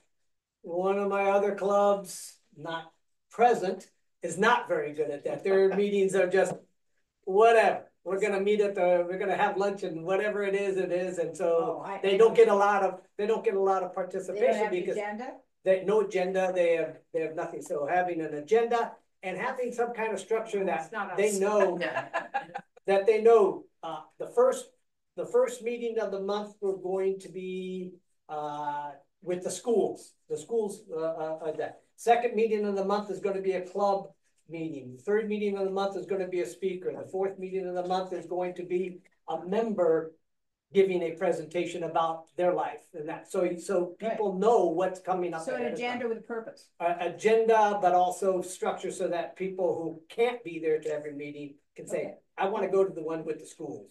I don't want to go to the club meeting one, but I can go to the one with the schools. So no, I'm going to write all this down and share it with you later, after the meeting. So, okay, you guys. All right, we had talked about, I don't even remember the questions. We had talked about making members feel valued when they walk in, try to talk to them, engage with them, don't let somebody go by without, some kind of hello. Christy had said that in her club, the president has a PowerPoint presentation and he has interesting history questions and kind of sees who in the group can answer them and awards candy for those to improve engagement. My club, well, Candy and I's club in particular, we're really, really structured. Our programs, every board member is responsible for 1 month of programs. The Satellite Club, they're less structured, but looking to be more structured. So they had one person manage programs last year, but this year she's going to switch it out. So different members get to pick different service projects and programs to try to make them feel a little more involved. To come and speak? Yeah. Right? So instead of one program coordinator, they're going to go to every member in their 13, 11 members. They're going to have a member responsible for, say, a month of programs or a service project. But they only meet twice a month. So you're asking an individual to be responsible for 2 programs. And there are clubs here that only meet twice a month. That's not the only group that meets twice a month. I know our club meets twice a month. So there are others who do that. So it's the structure becomes different when you have that. And back in the COVID days when I was president, and we had live meetings, but also I saw our people zooming in. I would try to, at the beginning of each meeting, have, like you said, like either a little video of something that was going on, like that date, or something about Rotary. History concept, more of the history concept? Yeah, no, one of the Rotary videos, or it could be a history thing like, Juneteenth or something. But I also would pass out papers that people were supposed to discuss and put down like what their favorite football team is or what their favorite whatever is, so that we could just learn more about each other. Yeah, I love the idea of doing some kind of fun trivia question at the beginning. Yeah, that's those to get to know each other. Yeah. And then our club, I say recently, but 2 years ago, we had to move from a restaurant setting to a setting actually exactly like this in a horseshoe in a college business meeting room. So we have a little less fellowship. So this year we're going to start a Rotarians night out once a month, where I'll pick a restaurant and say Thursday at 7, please RSVP, just so we can have fellowship. We'll throw a little banner on the table so anybody that walks past will see Rotary and be like, what's that? We've had 3 members lose wives within the past 45 days. A lot of that. We've had so many. And everybody wants that fellowship. So we're going to try to do a little more of that outside of club for people that want to make it. Rotary night out. I mean, that's fun. And I did want to point out that our club also has a group of bicycle riders. Oh yeah. And so they will meet during the week, have breakfast together and go out for a ride, or vice versa, I forget. So you have groups that have like interests to do things together. So everybody likes to ride a bike together, or likes to hike, because you did a bunch of hiking too. You had a group that was hiking. I tried to get people interested in hiking. I do it outside. But I'm just saying, it's another comment. Danny, you want to talk to Sarah because. Hey, anybody want to have anything else they want to add here? I want to add it for Tony. It was increasing the membership. They do a 50-50 raffle sale every freaking week. Oh, but you do it too. Right? Share the love, guys. You know, we have to talk to one another. Small club that Sonoria has nowhere. So like the little Saturday market, it's genius. I feel sorry for our community. Like we're gonna hammer that. It's a great idea. Yeah. Weekly. And that's how we got a lot of the new members here recently, is that they've seen us there every week for the past 5 years, and finally they stop and say, "Oh, what the hell you guys do? You just won't go away." What do you do? And if I buy these tickets, what's it going to? I mean, Nichols Diner's a great place too. That's where they do it at. If you're ever every week on a Saturday morning, go to Nichols Diner. Good minute. Yeah, quick, because we're gonna move. Let me ask you, what do you think your most valuable resource that you personally have is? The people I know. The people, we have people we know. Each other. It's not your house. It's not your 401k. It's the gold I have under my bed. It's not that either. The money on top of the bed. Now we know where you go. Time. Your time. Yeah. It's the most Yeah, valuable right. resource you have. Give it back. And there's so much competition for your time. Your employers want you carry a cell phone and you take your laptop home. There's just so much.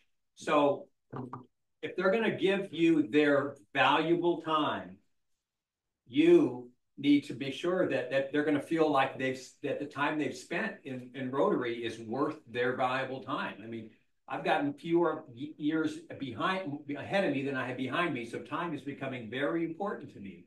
So we're gonna keep moving. Okay. We're gonna keep moving. Speaking of time. We're gonna keep moving. So this is a big thing that comes to me often. How do you plan a community service project? How do you do that? Some people are really good at that. Some people struggle with that. So I'm gonna ask you all to mix yourselves up. I'm already mixed up. Find a new partner, sit in a different chair, take the tablet. So talk about what it takes to put a service. The other things are how do you figure out what your community needs, basically? How do you leverage your club's strengths to address that need? How do you do that? And some of you, again, do that really well. And what resources and partnerships will be needed to be successful in that project? I'll read them again as you get up and move around. Oh, okay. All right, how to determine, number one, talk to members who might belong to different organizations, and they are doing something and they could use some help or some resources for their projects, because you have a lot of members that are not only Rotarians, that they belong to other things. If you don't have that, you talk to city and county officials and what's going on in the city and county that they could use some help at. And one thing that Rio Rico has is really good relationship with the schools. We meet at the school district office. We have school district supervisor, and we talk to them. What's coming up? The blitz or something? What do you need? What help do you need? So those are three good sources to find out what's going on in the community. Number two, leverage your members' vocations and specialties and their networks, because each member is going to have networks. If they come from somebody else, someplace else, they can reach out to those places and get help from other organizations and other communities that they came from. And then number three, resource and partnerships, manpower, providing funding, advertising your stuff that's going on. And again, finding somebody, Sierra Vista has the editor of the local newspaper in their club. So that's one thing. We have the social media director for the school system in our club. So they get all that information out through their networks. And importantly, find a project champion that is very passionate about that project in your group. Because if you're just throwing something out there and you don't have somebody that's passionate about what that project is, it's not going to go in. Okay. You guys, other side of the room. Yeah, we're done. Same time. Same time. Anything you wanna Actually, add? much of it was the same over here, and That's we okay. really kind of got into a more of a discussion on just all the good things and the communication aspect of things that we all have, and that as different clubs that we're trying to do amongst each other, which is really refreshing. I think the only thing to add is that commit to attending other clubs' meetings. Okay. That's a great experience. How many of you have visited another club? It pays off. Ever.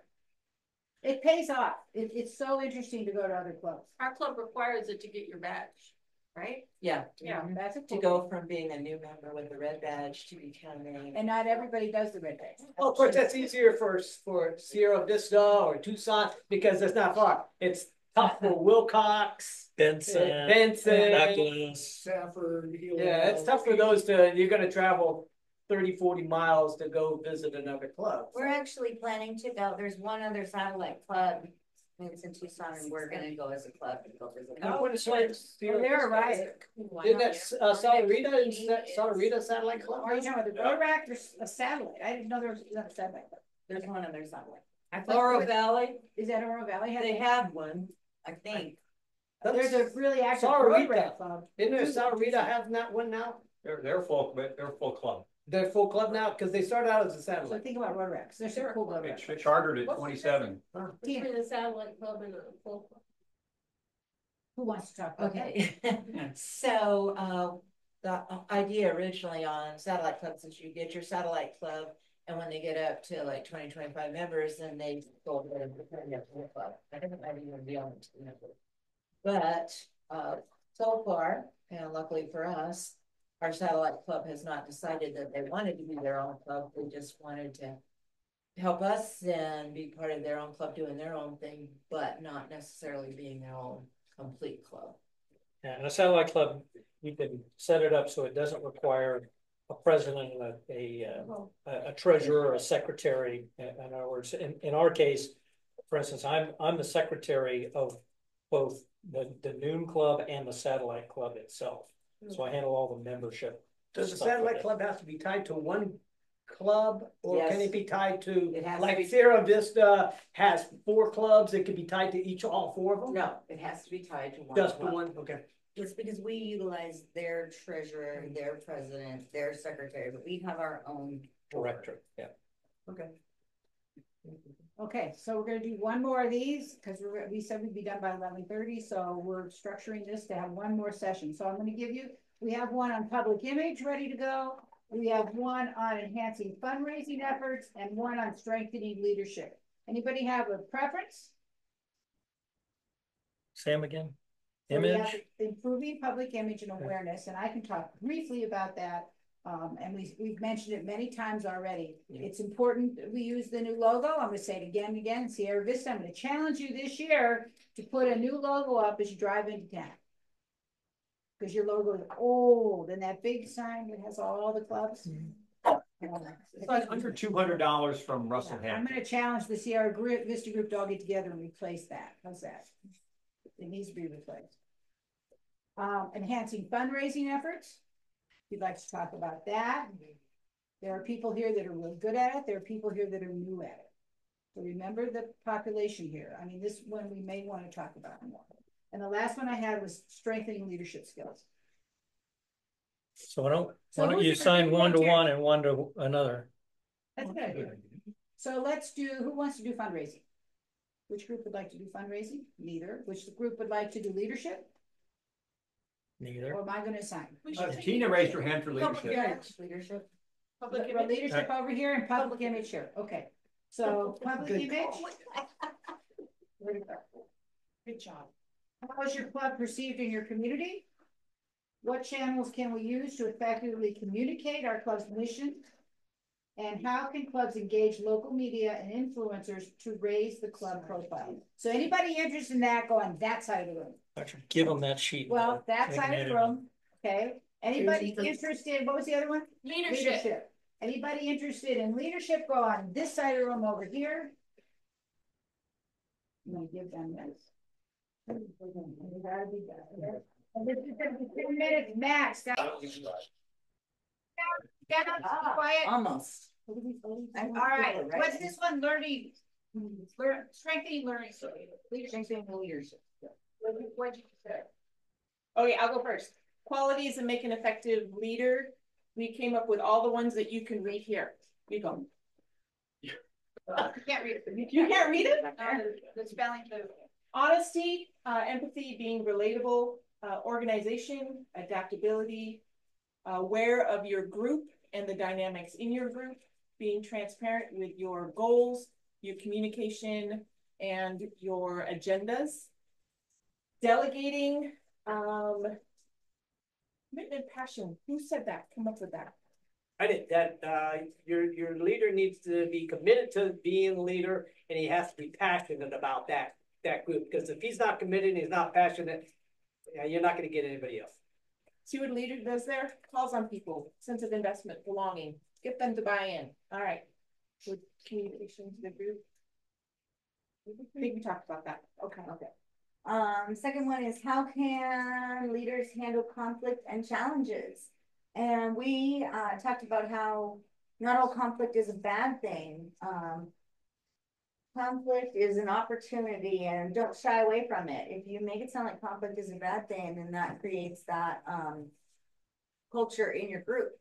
If you have a group of 10, 20, huge group, a committee of 10 people, you have 10 different opinions. That's what makes that a great team, to have different collaborative ideas and come up with a really interesting and successful project, idea, whatever. So our group talks about conflict is actually passion. It shows investment. Empathy is the end of any good committee, group, or project. If people don't care, if they're not engaging. Conflict means they have buy-in, their passion. You can tap into that. You can listen. And the last one, buy-in from the club. What's the word? What do you need for? That one. Tony mentioned that the club needs to believe that that's the president that they want. That's the leader they picked. Need to buy into that. We want support and communication from leaders in the district. We're not always going to think to go to the web right away. We might just be out in the field and have a question, and we might just call you. We're sorry. Be patient with us. And I think for me, the big one is to that it's okay that we make mistakes. That you folks say, yeah, that's fine. That happens. Let me show you where to get the information or who to talk to, so that we don't do this again. So, grace. Maybe what after that? Okay. So one of my favorite sayings is nothing is ever as good or as bad as you assume it is. So going into a conflictual, you're all nervous about a conflict or about a problem, and you go in and it isn't quite as bad as you thought if you're direct with people. You know, that's one of my favorite, and it's true. Never as bad as you think it's going to be. And my mom's favorite saying. And don't be afraid to make mistakes. Right. Oh God. And I can't tell you how many calls I've had over the years that said, am I allowed to do this? I think I asked you that. You did. But many calls like that. And Rotary, there's no Rotary police, guys. There's nobody that's going to say you can't do that unless it's illegal. Unless it's goes back to the 4-way test. You go back to that and the minimum for a club is twice a month. The minimum meetings are twice a month. Okay. No one's going to check. We don't take attendance anymore. Some clubs do, but they don't. So just know that there's no Rotary police is my favorite saying. And my mom's favorite saying, it's easier to ask forgiveness than permission. Always. There was one that Annalisa and I had, and Okay. that if you're not pissing somebody off, you're not trying. There you go. All right. Okay.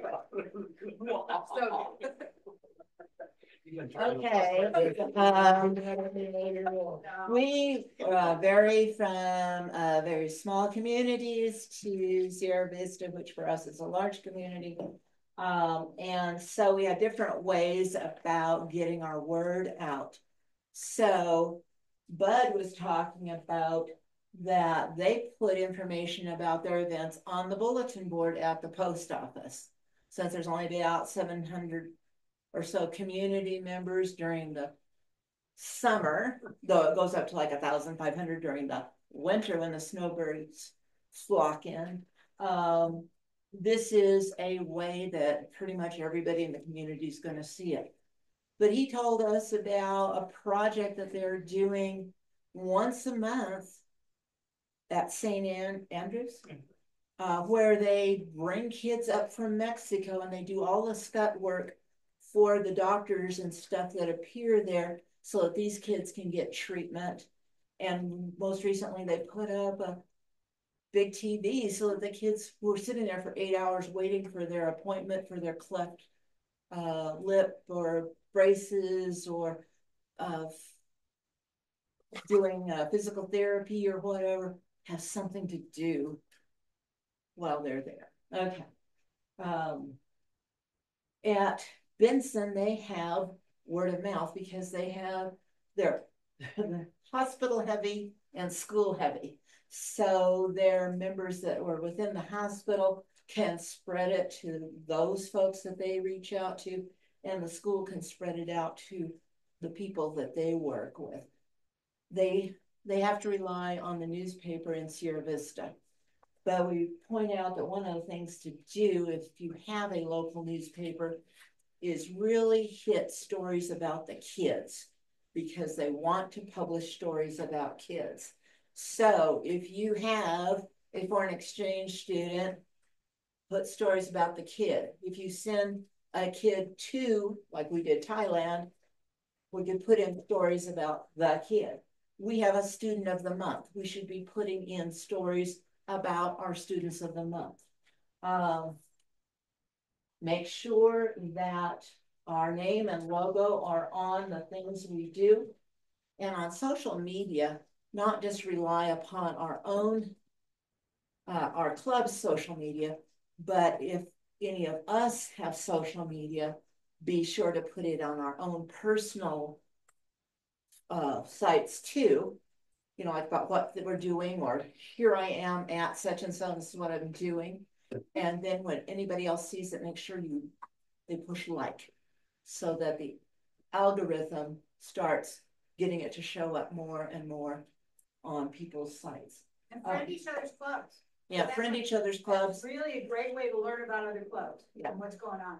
Friend them and then like when you see their stuff. Share, like, yeah, that kind of thing. I put a little thumbs up for the like, but you know, that's good because I'm old school and have Facebook. But anyway, on this thing about name and logo, I just told them a story about when I was in American Samoa. There's this big thing on the maps and everything. Rotary Park, not Rotary Park. I like Lions Park, blah, blah, blah. Right next to it is the most fantastic water park. It was put in by a Rotary Club. It's referred to as the Palau Laguna Park. It's the damn Rotary water park. Far better than the broken down crap at the Lions Park. Okay, that's the personal observation, but we don't want to be the not known Rotary Club who's done cool stuff and nobody knows. And historically, we were a humble group of people, and we have to be less humble. No, you were started by an attorney. You are humble. No, it's not. I say that because I wasn't.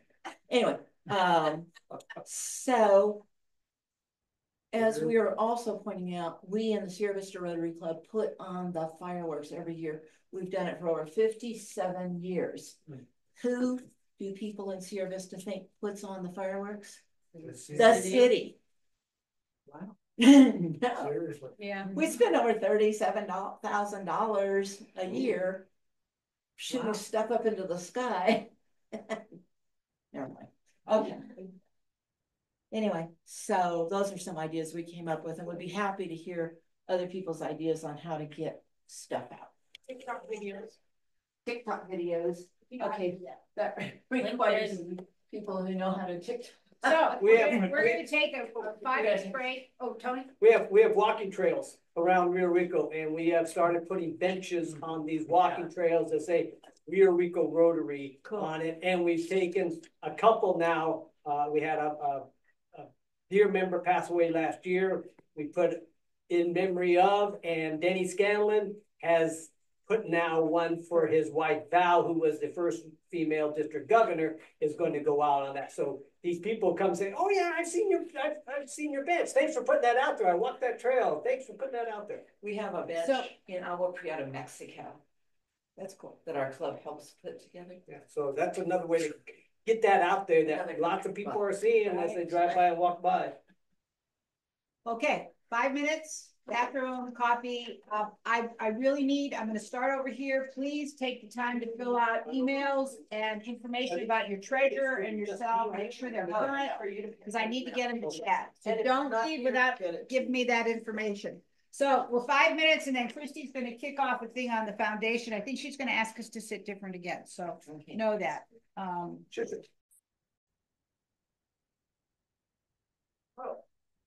Okay, well, I'm really grateful to Sue for leaving the best for last. Yay.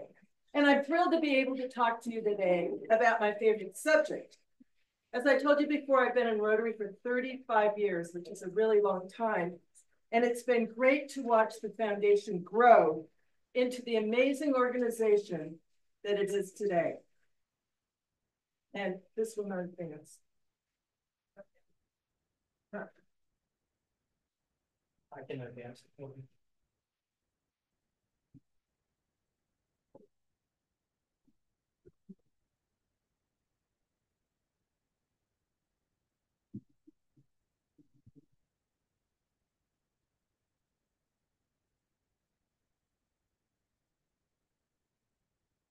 No, let's get it.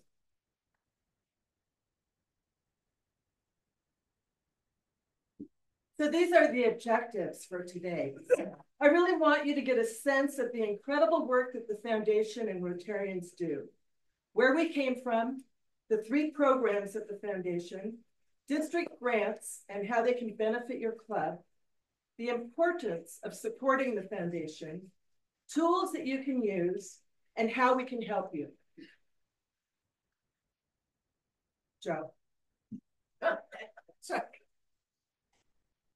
So every club constitution has 5 purposes: to pursue the object of Rotary, to carry out service projects, to grow membership, to develop leaders beyond the club level, and to support the Rotary Foundation. This is why we ask every Rotarian to make the Rotary Foundation one of their personal charities. Last year in our district, only 4 out of every 10 Rotarians supported the Rotary Foundation, but those that do are very, very generous, and we appreciate it. Joe? So what is the Rotary Foundation? Simply put, it is the charitable arm of our organization, supported by Rotarians, Rotary clubs, and Friends of Rotary. Just say slide. Slide? Slide. If I could do it myself, do we really need to? Well, I agree if you could, but it's not working, is it? Yeah. Try it. So it. That worked that time. Okay. Lovely.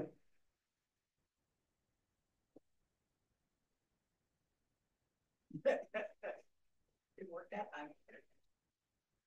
It's there, yes. Okay. So our organization started with the vision of this one man, Paul Harris. Paul Harris founded Rotary to provide a forum by which businessmen from different occupations could meet and develop a support group of like-minded, ethical men of integrity. One of the world's first service organizations, the Rotary Club of Chicago, consisted of a mining engineer, a coal dealer, a tailor, and a lawyer. They met on February 23rd, 1905, for their first meeting of a Rotary Club. Little did they know that this simple idea would have such a profound impact on the world. Today, there are 1.4 million Rotarians in 46,000 Rotary clubs and Rotaract clubs, and about 400,000 youth in Interact clubs all around the world in over 200 countries and geographical areas. Rotary began serving the community a year later in 1906, when the Rotary Club of Chicago donated a horse to a local preacher in Joliet, Illinois, and then led a campaign to build a public restroom at City Hall. Our motto, service above self, was coined in 1911. In 1917, RI President Arch C. Clump proposed an endowment fund for the purpose of doing good in the world. The fund received its first contribution of $26.50 from the Rotary Club of Kansas City, Missouri. By 1928, when the endowment fund had grown to more than $5,000, it was renamed the Rotary Foundation, and it became a distinct entity within Rotary International. In 1930, the Rotary Foundation made its first grant of $500 to the International Society for Crippled Children, founded by a Rotarian, and which later became known as the Easter Seals Society. The first program of the foundation came in 1947, and it was a scholarship for 19 men known as Fellowships for Advanced Study. This later became known as the Ambassadorial Scholarships for Graduate Study. During the 66 years until the scholarships ended in 2013, there were 41,000 ambassadorial scholars from 120 different countries. As Rotarians generously increased their giving to the Rotary Foundation, the foundation responded by offering new programs to clubs. Some examples of this program growth include the establishment of the 3H grants, Health, Hunger, and Humanity, in 1979, and the explosive growth in matching grants that started in 1965. District simplified grants were created in 2003 and became a popular way for districts to distribute grant funds directly to clubs for projects in their own communities and abroad. The growth in grant activity made it increasingly difficult for these programs to produce high impact, focused, and sustainable outcomes while providing timely service. As the foundation adopted to the increasing numbers of grant requests, the processes became more complex, larger, and less efficient. Rotarians accomplished over 30,000 matching grants.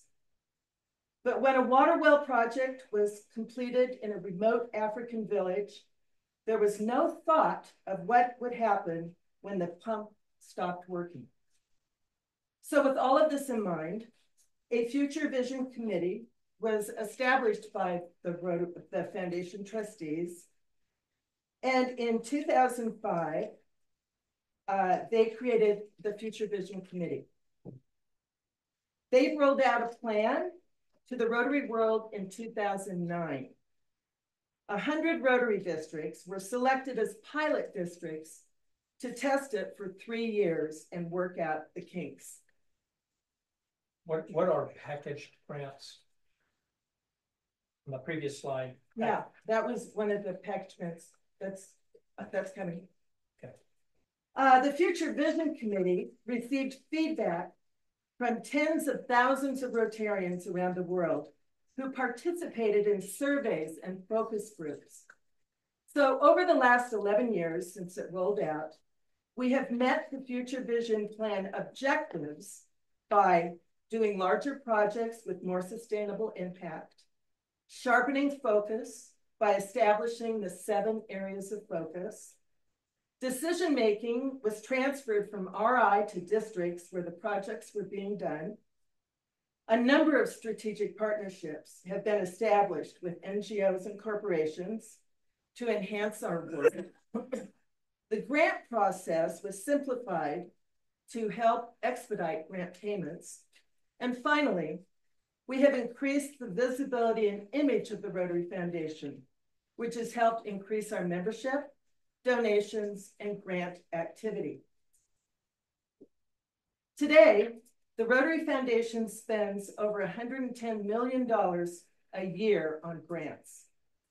That water project in the African village now has a plan to keep the project sustainable and the water pump running. And finally, the provision that a community needs assessment that needs to be done as a part of the global grant planning process ensures that a project is needed and wanted by the community receiving the project. As a side note, I just wanted to mention that currently we have 4 clubs in our district developing global grants that should be rolled out this coming year in Mexico and Senegal. Another piece of the Rotary Foundation history is its relationship to the United Nations. In 1942, Rotary clubs from 21 nations organized a conference in London to develop ideas for advancing education, science, and culture among nations. This meeting was the impetus for what is known today as UNESCO. In 1945, 49 Rotarians helped draft the UN Charter in San Francisco and gave the organization strong support during its early years until the Cold War turned it into an ideological battleground. Rotary's participation decreased over the decades in keeping with its policy against political involvement, although Rotary and the UN have maintained a special connection. Rotary has a seat in the General Assembly and holds the highest consultant status with the United Nations than any other non-governmental organization. Our relationship is apparent through our work together on polio eradication. Rotarians coordinate with the World Health Organization and UNESCO on polio immunizations, and thousands of Rotarians participate every year for Rotary Day at the UN. This is the mission statement of the Rotary Foundation. Rotary International has a board of 17 directors who come from the 529 districts around the world, which is separate from the Rotary Foundation, which has 15 Rotarian trustees who are appointed by the RI board. So there are 2 sides to the foundation. There is the program side and there is the giving side. There are 3 main components to the Rotary Foundation's programs are its grant programs, its Peace Fellow program, and the End Polio Now campaign. District grants are used to fund small-scale, short-term projects with active club involvement that address needs in local and international communities. Applications are submitted at the start of the Rotary year in the month of May. Your club must be qualified to use grant funds. The president and president-elect must sign an MOU when applying for a district grant. You must be up to date on your taxes, your RI and district dues. 2 members of the club need to view the grant management webinar. The president must have attended PETS or have made other arrangements with the DGE, and your club must have a Rotary Foundation chair. The MOU is an agreement to the terms of the Rotary Foundation, which includes cooperating with any audits that they may do, disclosing all potential conflicts of interest, taking responsibility for the proper use of grants, and agreeing to timely grant reporting. The second type of grant are global grants. These are large international projects that are sustainable with measurable outcomes. They can be humanitarian projects. They can be scholarships for graduate level academic studies, or they can be vocational training teams. These are groups of professionals who travel abroad either to teach local professionals about their field or to learn about it themselves. Global grants must be in one of the 7 areas of focus. And these are the 7 areas of focus: disease prevention and treatment, water, sanitation and hygiene, community and economic development, basic education and literacy, maternal and child health, peace building and conflict prevention, and supporting the environment. New this year, we now have a grant resource team of 11 Rotarians that are experts at filling out global grant requests and ready to help our clubs. Now we're going into the packaged grants. The foundation trustees have added 2 more grant programs over the last 4 years. The program of Scale Grant is a large-scale, high-impact program that has already demonstrated success as a global grant. Scaling up proven programs over time will benefit many people and foster policy development and sustainable programs from 3 to 5 years. The 2024 awardee was just announced at the International Convention in Singapore, and it is Partners for Water Access and Better Harvests in India.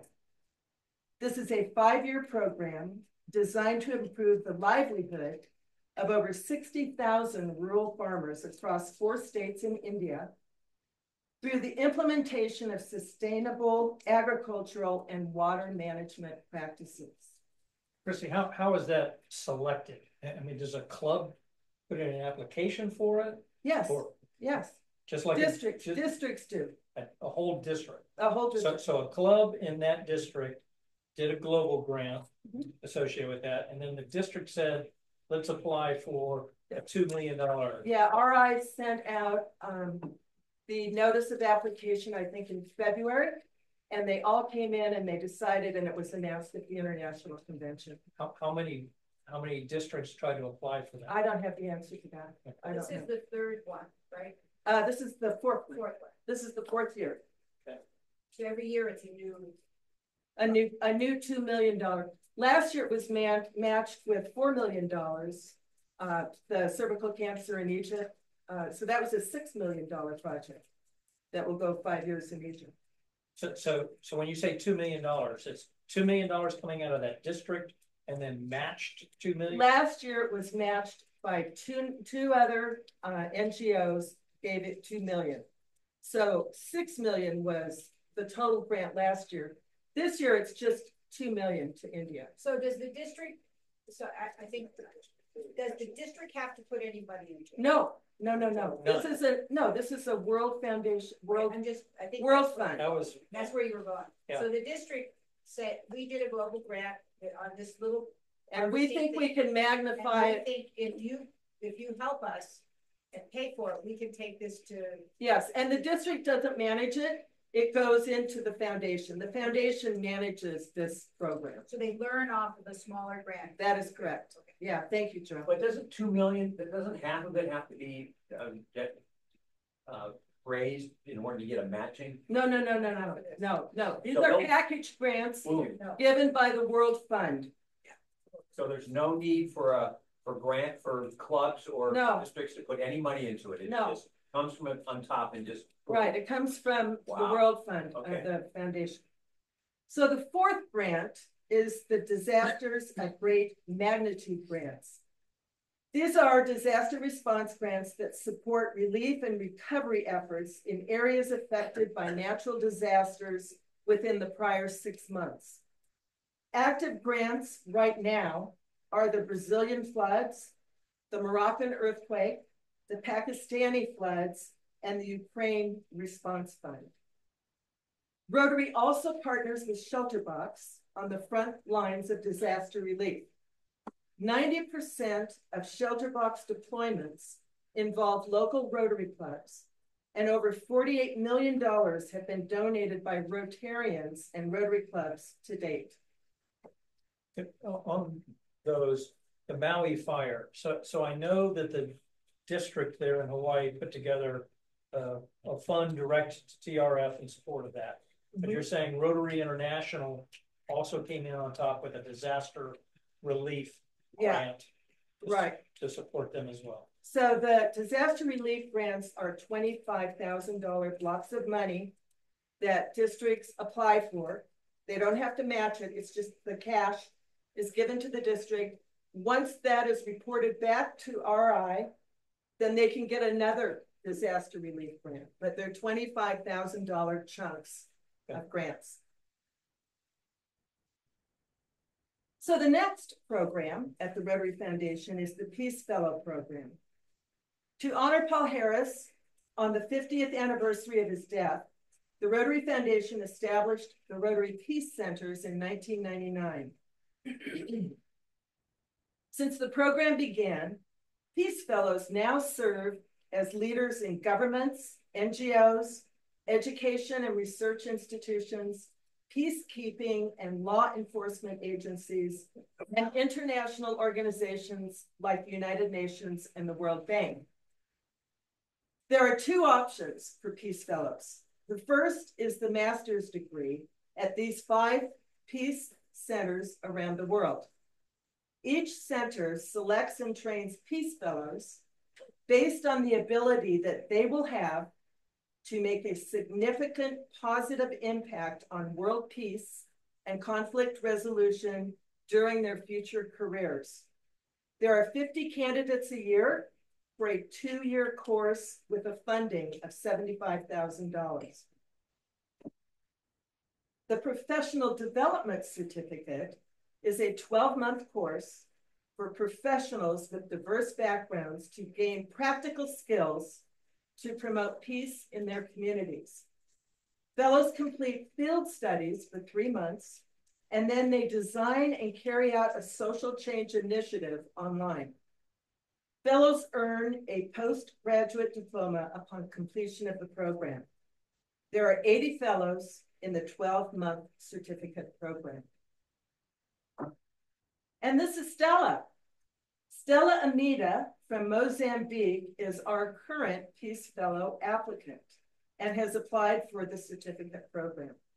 Stella worked as a political intern at the American Embassy in Mozambique and has connections with the University of Arizona. The Rotary Peace Center program has over 1,800 alumni in more than 140 countries around the world. 95% of these alumni work in areas related to peace and conflict resolution. This program is near and dear to our hearts. Rotary's involvement in polio eradication began in 1979 with a 5-year commitment to provide and help deliver polio vaccine to 6 million children in the Philippines. In the next 4 years, similar 5-year commitments were approved for Haiti, Bolivia, Morocco, Sierra Leone, and Cambodia. In the early 1980s, Rotary began planning for its most ambitious program in its history, to immunize all of the world's children against polio. This year marks 39 years since Rotary launched its Polio Plus program. Since 1985, Rotary and its partners have helped reduce the number of cases from 350,000 annually across 125 countries to 12 cases last year. Close to 3 billion children have received the oral vaccine. We are 99.99% there and remain committed until the disease is completely eradicated. Rotary has a big role in polio eradication as a member of the Polio Eradication Initiative by surveilling polio cases as they occur, by promoting national immunization days in various countries, and by fundraising. As the war on polio enters its final phases, adequate funding is the #1 obstacle to achieving a polio-free world. The Global Polio Eradication Initiative is a public-private partnership with the governments of the world, Rotary, the UN, the CDC, and the Bill and Melinda Gates Foundation. Rotary has carried the financial support to the private sector, and Rotary has contributed over $2.6 billion towards that effort to date. Surveillance is one of the most important jobs done to eradicate polio in Afghanistan and Pakistan, which is the two remaining endemic countries where the wild virus remains. Environmental testing surveillance involves testing sewage and other environmental samples for the presence of the polio virus. Effective polio surveillance requires virologists, epidemiologists, clinicians, and national immunization program staff, backed up by a global network of laboratories. This map shows the 146 polio laboratories in 92 different countries around the world. National Immunization Days, or NIDs, are nationwide mass campaigns to deliver supplemental doses of the oral polio vaccine virus. The World Health Organization provides specific guidelines for NIDs, but each country plans and carries out their own program in coordination with the World Health Organization and with Rotarians. They are conducted in 2 rounds, 1 month apart. I had the distinct honor of participating in 2 NIDs. The first was in the bush outside of Jimma, Ethiopia in 2008, and then in India in 2013. The experience was life-changing, as any Rotarian will tell you that has had the opportunity to join an NID. Witnessing the lives of children changing before your eyes is remarkable. And I get choked up every time I think about it. So finally, we have fundraising. Rotary's financial support for Polio Plus is magnified again this year with the Gates Foundation 2-to-1 match. We ask Rotarians to join us each November for the Ride to End Polio, either indoor or outdoor on one of the routes. We are proud to say that our district has raised more than $65 million to aid in Rotary's fight to end polio over the years, making it one, if not the single largest fundraiser in the history of Rotary. When we had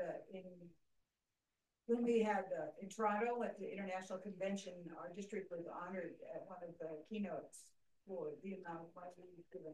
That was just up to Toronto, which was pre-COVID. That's great. So we had there's a big trophy, a big honor thing at Rotary International for our district for this project. Oh, good to know. Yeah, it's pretty cool. So this slide reflects the slow reduction of the wild polio virus over the years, starting with 350,000 in 1988, down to 3,000 in 2000.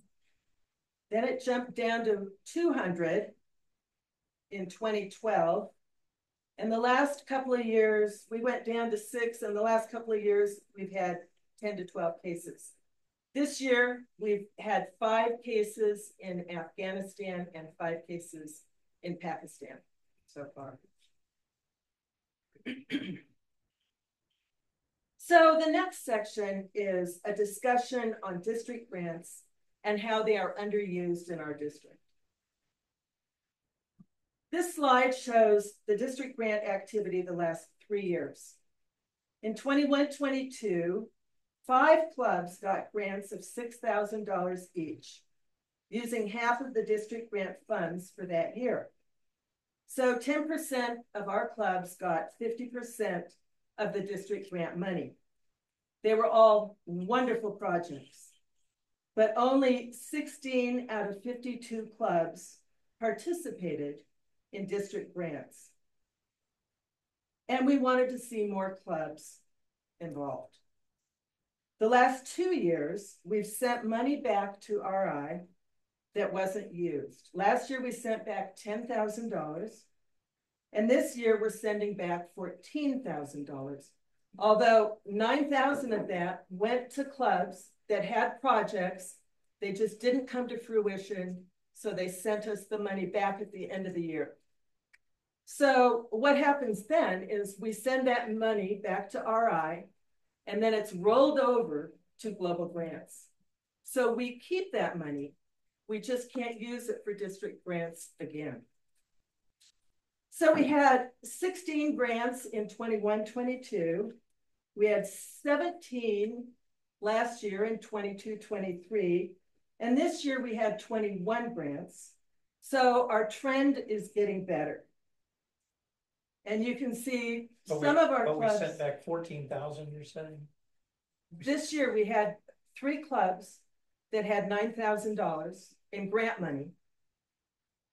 And their projects did not come to fruition. Okay. So we just got the money back at the end of the year.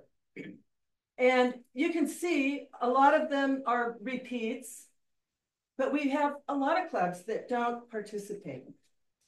So the Rotary Foundation Committee made some changes to the district grant policy this year in an effort to get more clubs involved. Grant awards were reduced from $6,000 to $4,000. This was done in anticipation that if more clubs applied for district grant money, we would have enough funds to go around for everybody. We simplified the grant application process by reducing the 13-page application to an online grant module in Club Runner.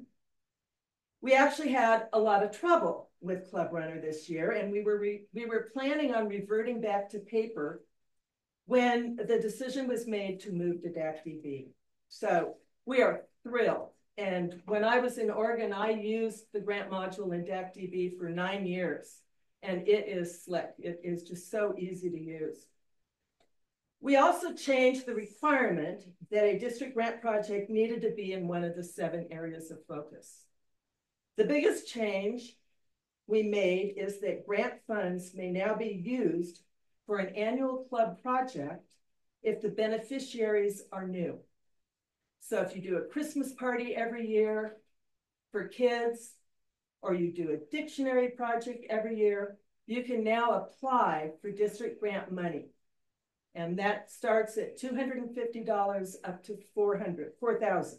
That's the matching. The matching. So it's the matching. Correct. When you say the beneficiary, so 3rd graders at Mountain Vista Elementary this year, 3rd graders at the same school next year, is that the same beneficiary? Because no, it's a 3rd because grade? Those 3rd graders will be 4th graders the next year. Okay. So it goes all the way to the individual being, if the individual being impacted is different, it's a different beneficiary. Yeah. Okay. Yeah. And actually most districts around the Rotary world, that's how they do it. So just to be clear, yes, there's some new people in the room. So a $250 grant would be a $500 grant. Yeah, a matching. So it'd be a $500 budget, and you get $250 in district grant money and $250 from your club money. So that's the smallest that's available. That is the smallest that it is available. So one more. Yeah, no problem. Let's say we like to do a big grant thing, but now we're looking at, when you're saying this, it's like, well, could we also ask for a grant to do one of a little small recurring thing? You gotta be done with one you apply for. But what was said earlier that I overheard is, let's say your club wants to do a $6,000 project, okay? So you apply for 4, and my club applies for the other 2. Yeah, partnering is great. Yeah, but I'm talking about, like, if we do a big thing with some other club or just with us, but then we think we would like to do what we just did this year, which was, instead of doing dictionaries, we went to each of the schools and let them pick their own books out of Scholastic, so that the kids got a book of their own choice to read, and the school got money back for extra books. Sure. So maybe we would like to do that. Okay. If your Rotarians are involved. If your club members are involved in the project. But you have to be done with the first one you applied for first before you do another one. If there's money left over. Yeah. Dumb question, kind of related to the one being done. So we have a grant for 23-24 currently ongoing that's not finished up yet. That doesn't impact applying for the 20. Oh, it does. 25. Yes, you have to be finished with it. So if it's not finished by July 31st, we cannot apply for a district grant. No. For like my year. June 30th? Well, June 30th, if you have an interim report filed and it's been approved by the district grant chair, then you just keep doing that district grant. You cannot apply for a new one until the final report on your existing one has been approved. And that request for extension has to be in by the end of this month. Yeah, it should be in right now. But in our case, Casey, what it means is that we wouldn't be able to apply for an $8,000 project. We'd have to wait for the second round. Unless we do an extension. No, even with an extension. No. We can't get new money. No. Until the So we have no district grant for my year until round 2. Until we get this one done. Yeah. What's your holdup? The delivery of the dishwasher. Commercial dishwasher. But you already paid for it. Yeah, but the project's not completed. We haven't installed all the stuff yet and done it. There was a hold up in ordering stuff because of backlogs, but it's been paid for. Yeah. Okay. We've spent the money, but we haven't finished the project. Right. Okay. Any other questions? So I hope that every club in here applied for district grant this year, no matter how large or small you are. I mean, most of the people in this room have applied before. Most of them. I was hoping Tina had to leave, but they haven't had one in a while. So I know you're going to follow up with Tina. But please encourage anybody. So I have a question for the satellite club. Yes. So are they, since they're underneath the umbrella of the Sierra Vista Club, are they then limited to apply? They cannot apply. They can't apply separately. No. They have to have a charter. Okay, yeah. The Rotaracts can. Yes, the Rotaracts can as of this year. And they did a project. But if we were to get done with it, okay. First we got to get done with the one we're currently doing, and then do the one that we've already talked about. If we get done with that, then we could apply for a second one in this next Rotary year, purely on behalf of the satellite club. If we so absolutely, yeah. And you know, we may have money left over for a second round. In the second round, it's from $250 to $2,000 in the second round. Okay, so on July 1st, as you all know, along with the rest of the district, we will be switching to DACDB's grant module. There are clear instructions on how to fill out the application in the grant management webinar, along with written instructions posted on the district grant website and in the grant module. If you do not have an application by the end of July, you can go on a wait list by contacting the district grant chair and reserving funds by giving the name of the project and the amount of the grant funds.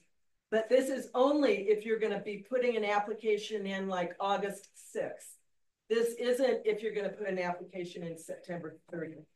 This is just in that, it's just being gracious to clubs if they're not quite there at July 31st.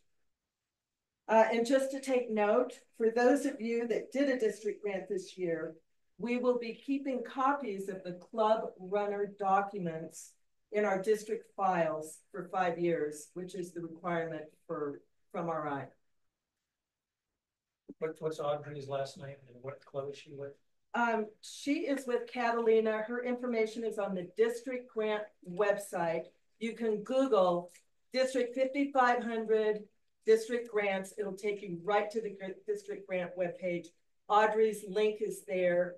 So is my link. And so is Barbara, who is the Barbara Kiernan, who is the grant subcommittee chair. And any one of the three of us can help you. So the other side of the foundation is the giving side. To pay for all those wonderful projects, we need to raise the funds. And we are great stewards of our contributions. Charity Navigator, which monitors over 5,000 nonprofits, has consistently given the Rotary Foundation its top ranking for the last 16 years. The 4-star award in recognition that our foundation, quote, exceeds industry standards and outperforms most charities in its country, unquote. So we are responsible leaders, which means being both efficient and trustworthy with our donations and initiating thousands of projects and programs each year. We are committed to making the most out of every dollar, and that is why we use nearly 91% of our funding for programs in an industry where the average is 65%. This slide shows the timeline for contributions clubs and Rotarians make to the annual fund share program. Money that is contributed in year 1 is invested. The earnings are used to pay for the foundation's administrative costs for 3 years. At the end of 3 years, the investments are liquidated, and then that money is divided between the district that the money came from and the World Fund. So this slide shows the annual fund giving that our district has done the last 5 years. As you can see, our pre-pandemic giving to share was higher. Our Rotarians gave about $260,000 a year. During the pandemic, it went down to about $210,000. Although I must note that in 2021, the Rotarians in our district mirrored the rest of Rotary World and gave an incredible amount of money to disaster relief. We raised over $300,000 to the pandemic, in addition to the $210,000 to the annual fund. Last year, our annual giving, and this year is around $230,000. Last year it was $280,000, but we had one person that gave $52,000 to the annual fund. So that was just sort of an unusual blip. So right now we're climbing back up to that $260,000 level. We do have Rotarians in about 10 of our clubs that do not support the foundation at all. And we have another 10 clubs where just a sprinkling of Rotarians support our foundation, and hopefully that will change. Because the bottom line is, I believe that giving should feel good and come from your heart at your capacity. The 3 main funds of the Rotary Foundation are the annual fund share. This is money that we spend every year that is shared between districts for grants, global grants and district grants, and the World Fund, which pays for grant matches, scholarships, and the Peace Fellow Program.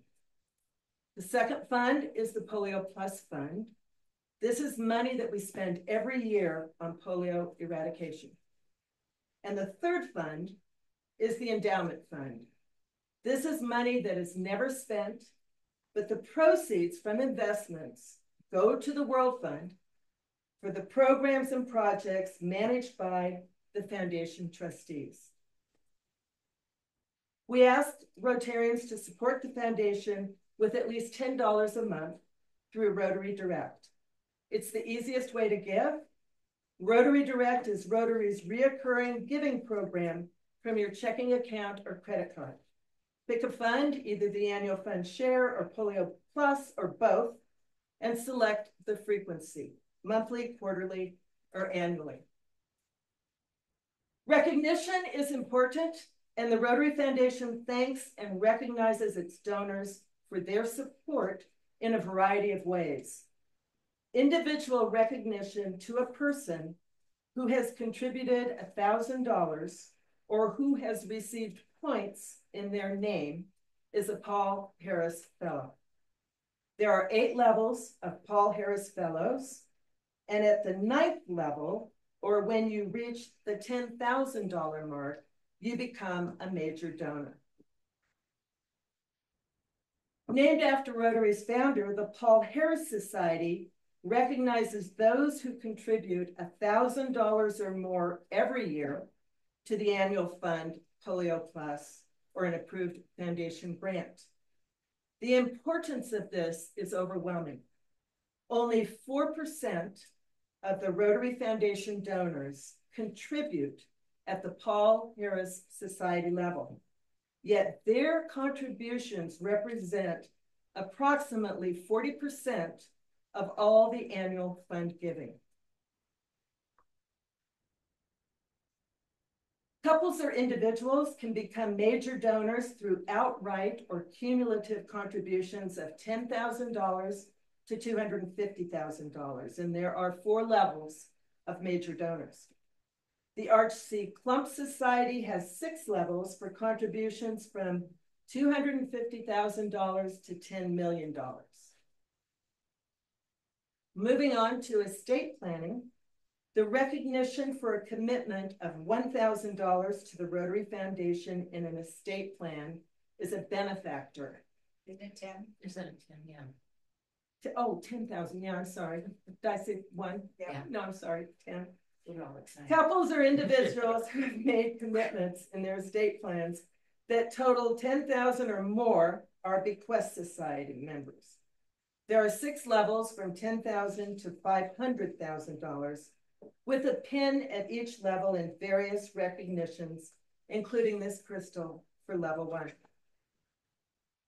Finally, we have the Triple Crown donors in our district who are very generous Rotarians that are Paul Harris Society members, major donors, and bequest society members. So yes. Is that just us? Are we the only district that has Triple Crown? No, actually, quite a few districts have it now. Actually, I started that program in Oregon in 2013. So we started in our district up in Oregon, and it has now populated to a lot of districts in our zone for sure, and some back east. So it's kind of moving. It's not an RI program. It is not an RI program.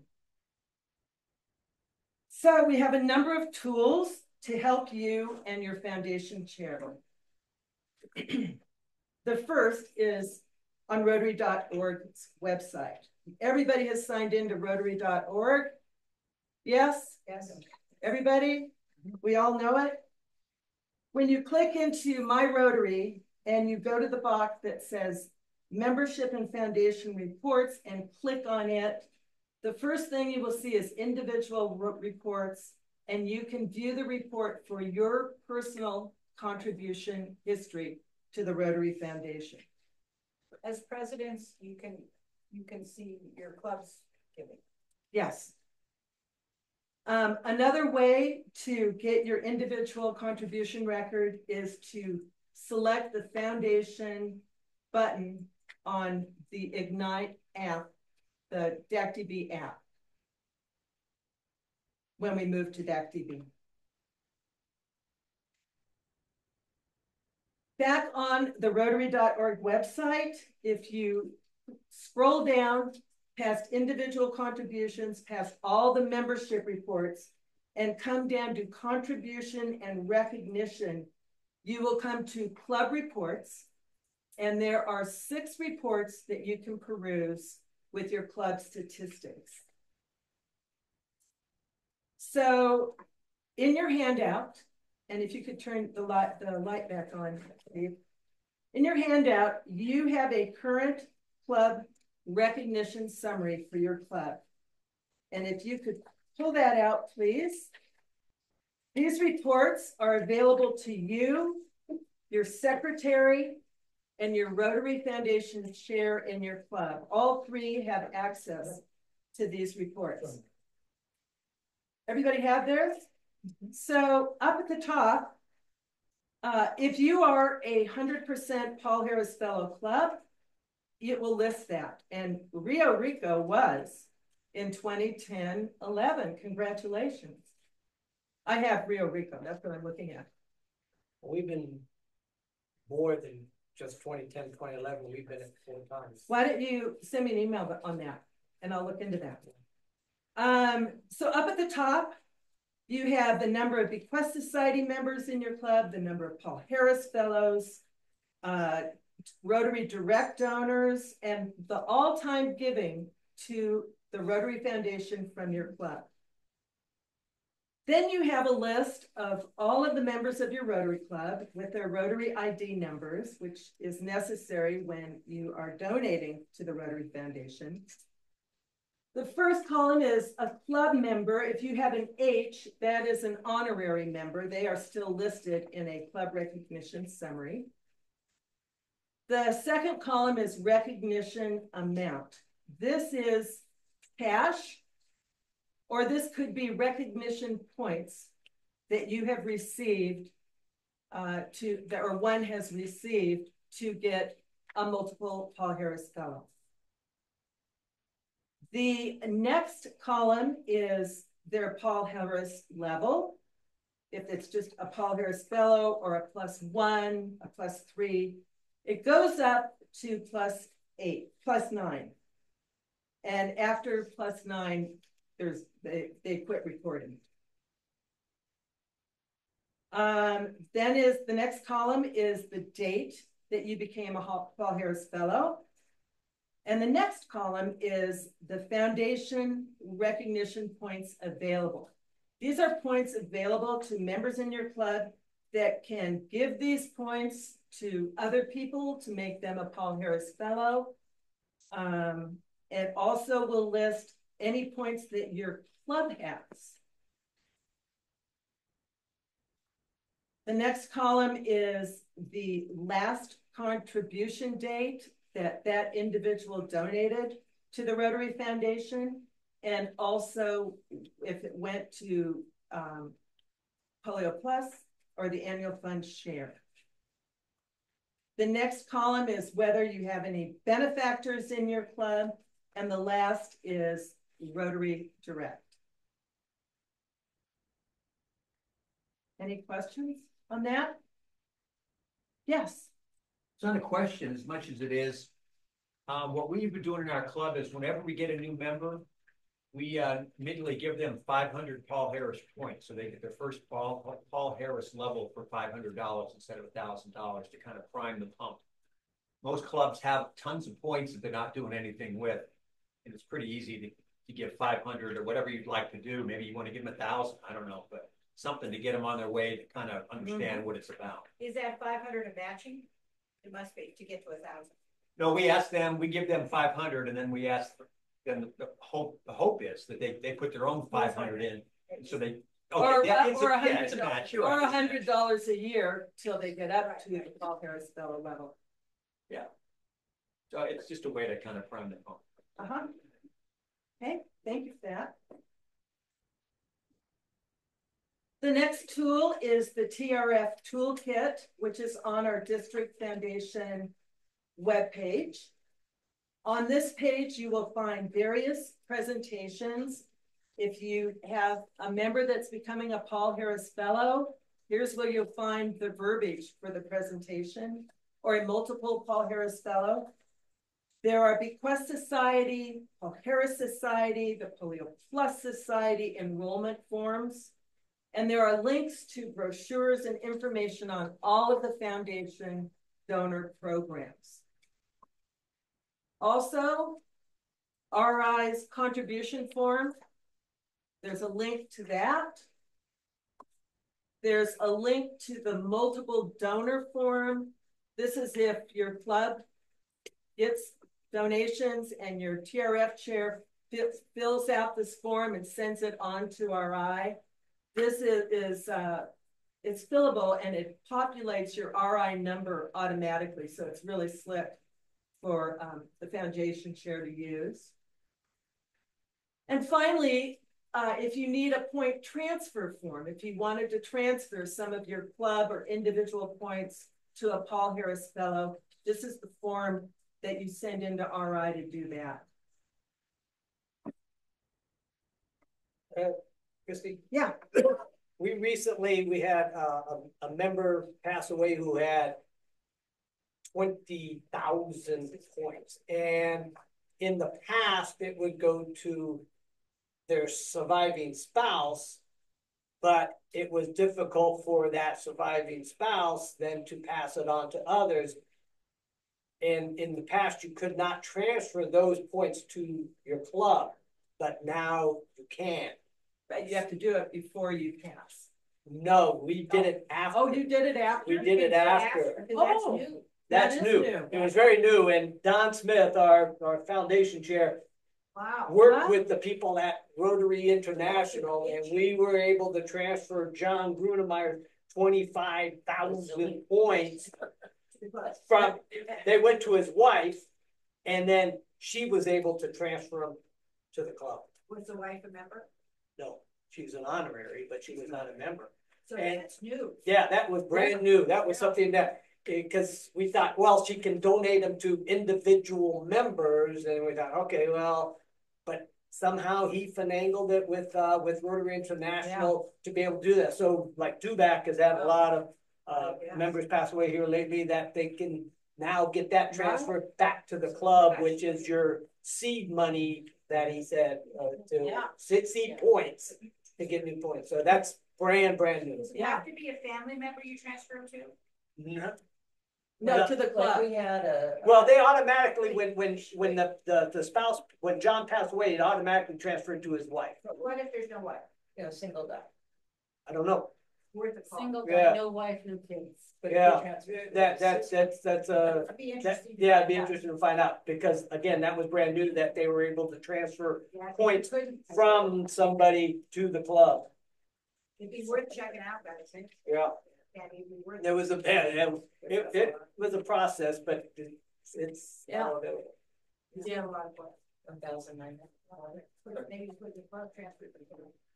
Well, and a lot of clubs give Paul Harris Fellows to people in the community that they're honoring. So. Yeah. And family members. And family members, absolutely. And it's nice to, when you have someone that's close to it, if you have points to prop them up with that. You bet. Okay, people get a lot of email, and often newsletters get deleted. Educating our members about the Rotary Foundation is so important, which is why we are now doing this quarterly newsletter. And it is important for you to encourage your members to read it, to email it to them, even though they get it from the district, and to maybe print out some copies and bring it to a club meeting and sprinkle them on some tables. A copy, by the way, in case you didn't read it, is in your packet of our spring newsletter. So what are my expectations for this year? First and foremost, I would really like to develop more of a culture of giving by Rotarians at their capacity in our district by at least $10 a month. That is a Starbucks now, from each member through Rotary Direct. We ask clubs if they can to donate $1,500 to Polio Plus. Not all can do it. It's all at capacity. And to participate in the Ride to End Polio. The second item is to apply for a district grant this year or next year. Remember, the grant amount starts at only $250. Nobody's heard. The third is to help educate your club members on the foundation. This is by having a monthly or quarterly short presentation on the Rotary Foundation, or by having a foundation program. And I'm so happy to come and give a program to your club. I have a shorter version of this, by the way. And do it either in person or via Zoom. Yeah, but I'll try to do it in person. No, I'm just saying. But yeah. And also to educate your members by having them read the newsletter, so they know what's going on in our district as well as in Rotary World.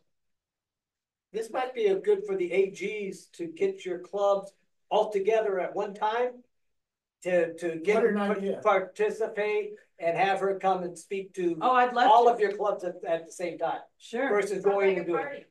Yeah, well, like you were talking about getting the club together for something, so this is, Yeah, it's a good. this be a social with, with your whole big spiel. You heard me earlier, so get your clubs all together. Thank you, Tom. You're welcome, you're welcome, that's, you can pay me outside. Okay. Okay, the fifth and final is to advocate for club members interested in leaving a legacy to the foundation through the endowment fund or the bequest society, and by letting us know. Or there's a team at RI. If they don't really want to talk to anybody in the district, there's a fabulous team at RI that helps people with estate planning issues.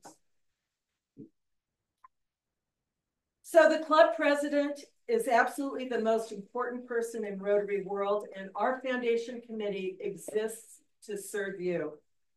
The new foundation committee members with their emails will be on our foundation section on the district website. For your reference, you have my business card. I'm happy to come and do a program for your club. We are also getting some other programs together this year, and I will be sending an email out with links to you once we get those up and running. So I have a $1 polio vaccine coin for each of you, and they've become a collector's item. They're kind of hard to get now. So please come up to me after we're done today and get your coin. And also, if I get the name of your foundation chair, that would be fabulous. If you don't have it today, if you can email it to me once you have your foundation chair, that would be fabulous. And with that, is there any questions? Yes. Mine's not a question. I just wanted to let everybody know that our chair, Les Wojciechowski, annually does a Jeopardy round. Yes. About all the things to do with the foundation and with our own club and with Rotary in general. Delightful, he even has the music. Oh, really? So I might want to try. And then what you win is Rotary points towards a your own Paul Harris.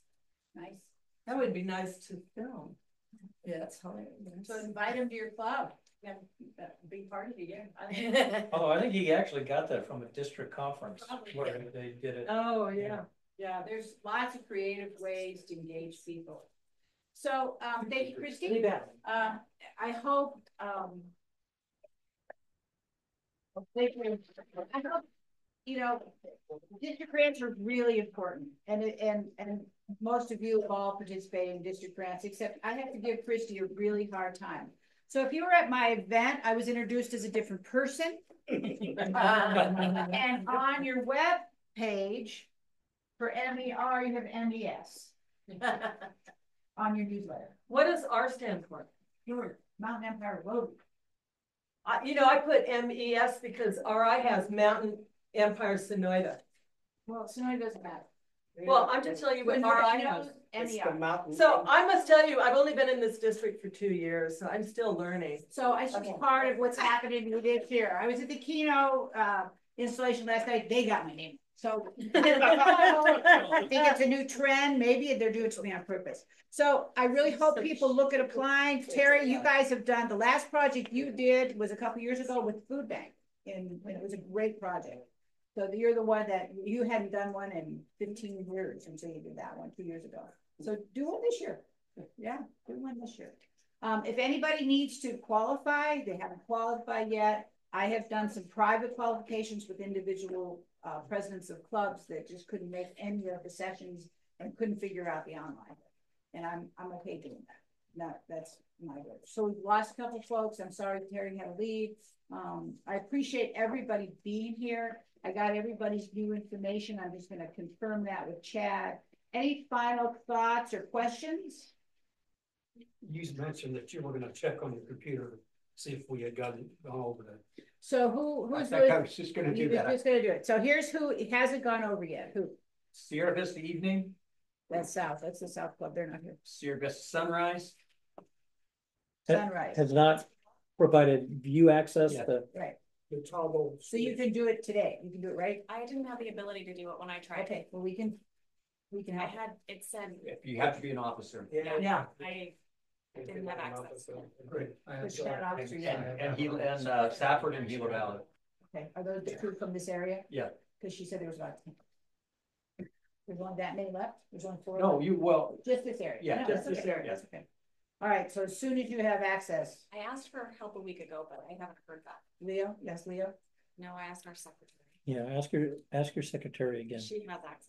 Yeah, Well, she can do it. you can do it. I asked her to. All right, Ask her again. any help anybody can give? Tell her she's the PE and she doesn't get it done. So we don't need to do anything. No, that's like everybody gets good on it. All right, any other thoughts? I appreciate everybody coming. I think this is gonna be a new trend. I'm hoping that, I know Bruce and Emma both talked about it, so we're gonna try and keep doing this at least once a year, get people face to face. Zoom is great. I love Zoom. It saved me tons of travel time. But I think once a year, trying to get out and get people together. So your president-elects for next year, they'd be sitting around having the same conversations because I think they're important. Okay, thank you very much. We have a lot of food left. Looks like you're gonna go home to lunch. I got my chair. I got my chair. Yeah.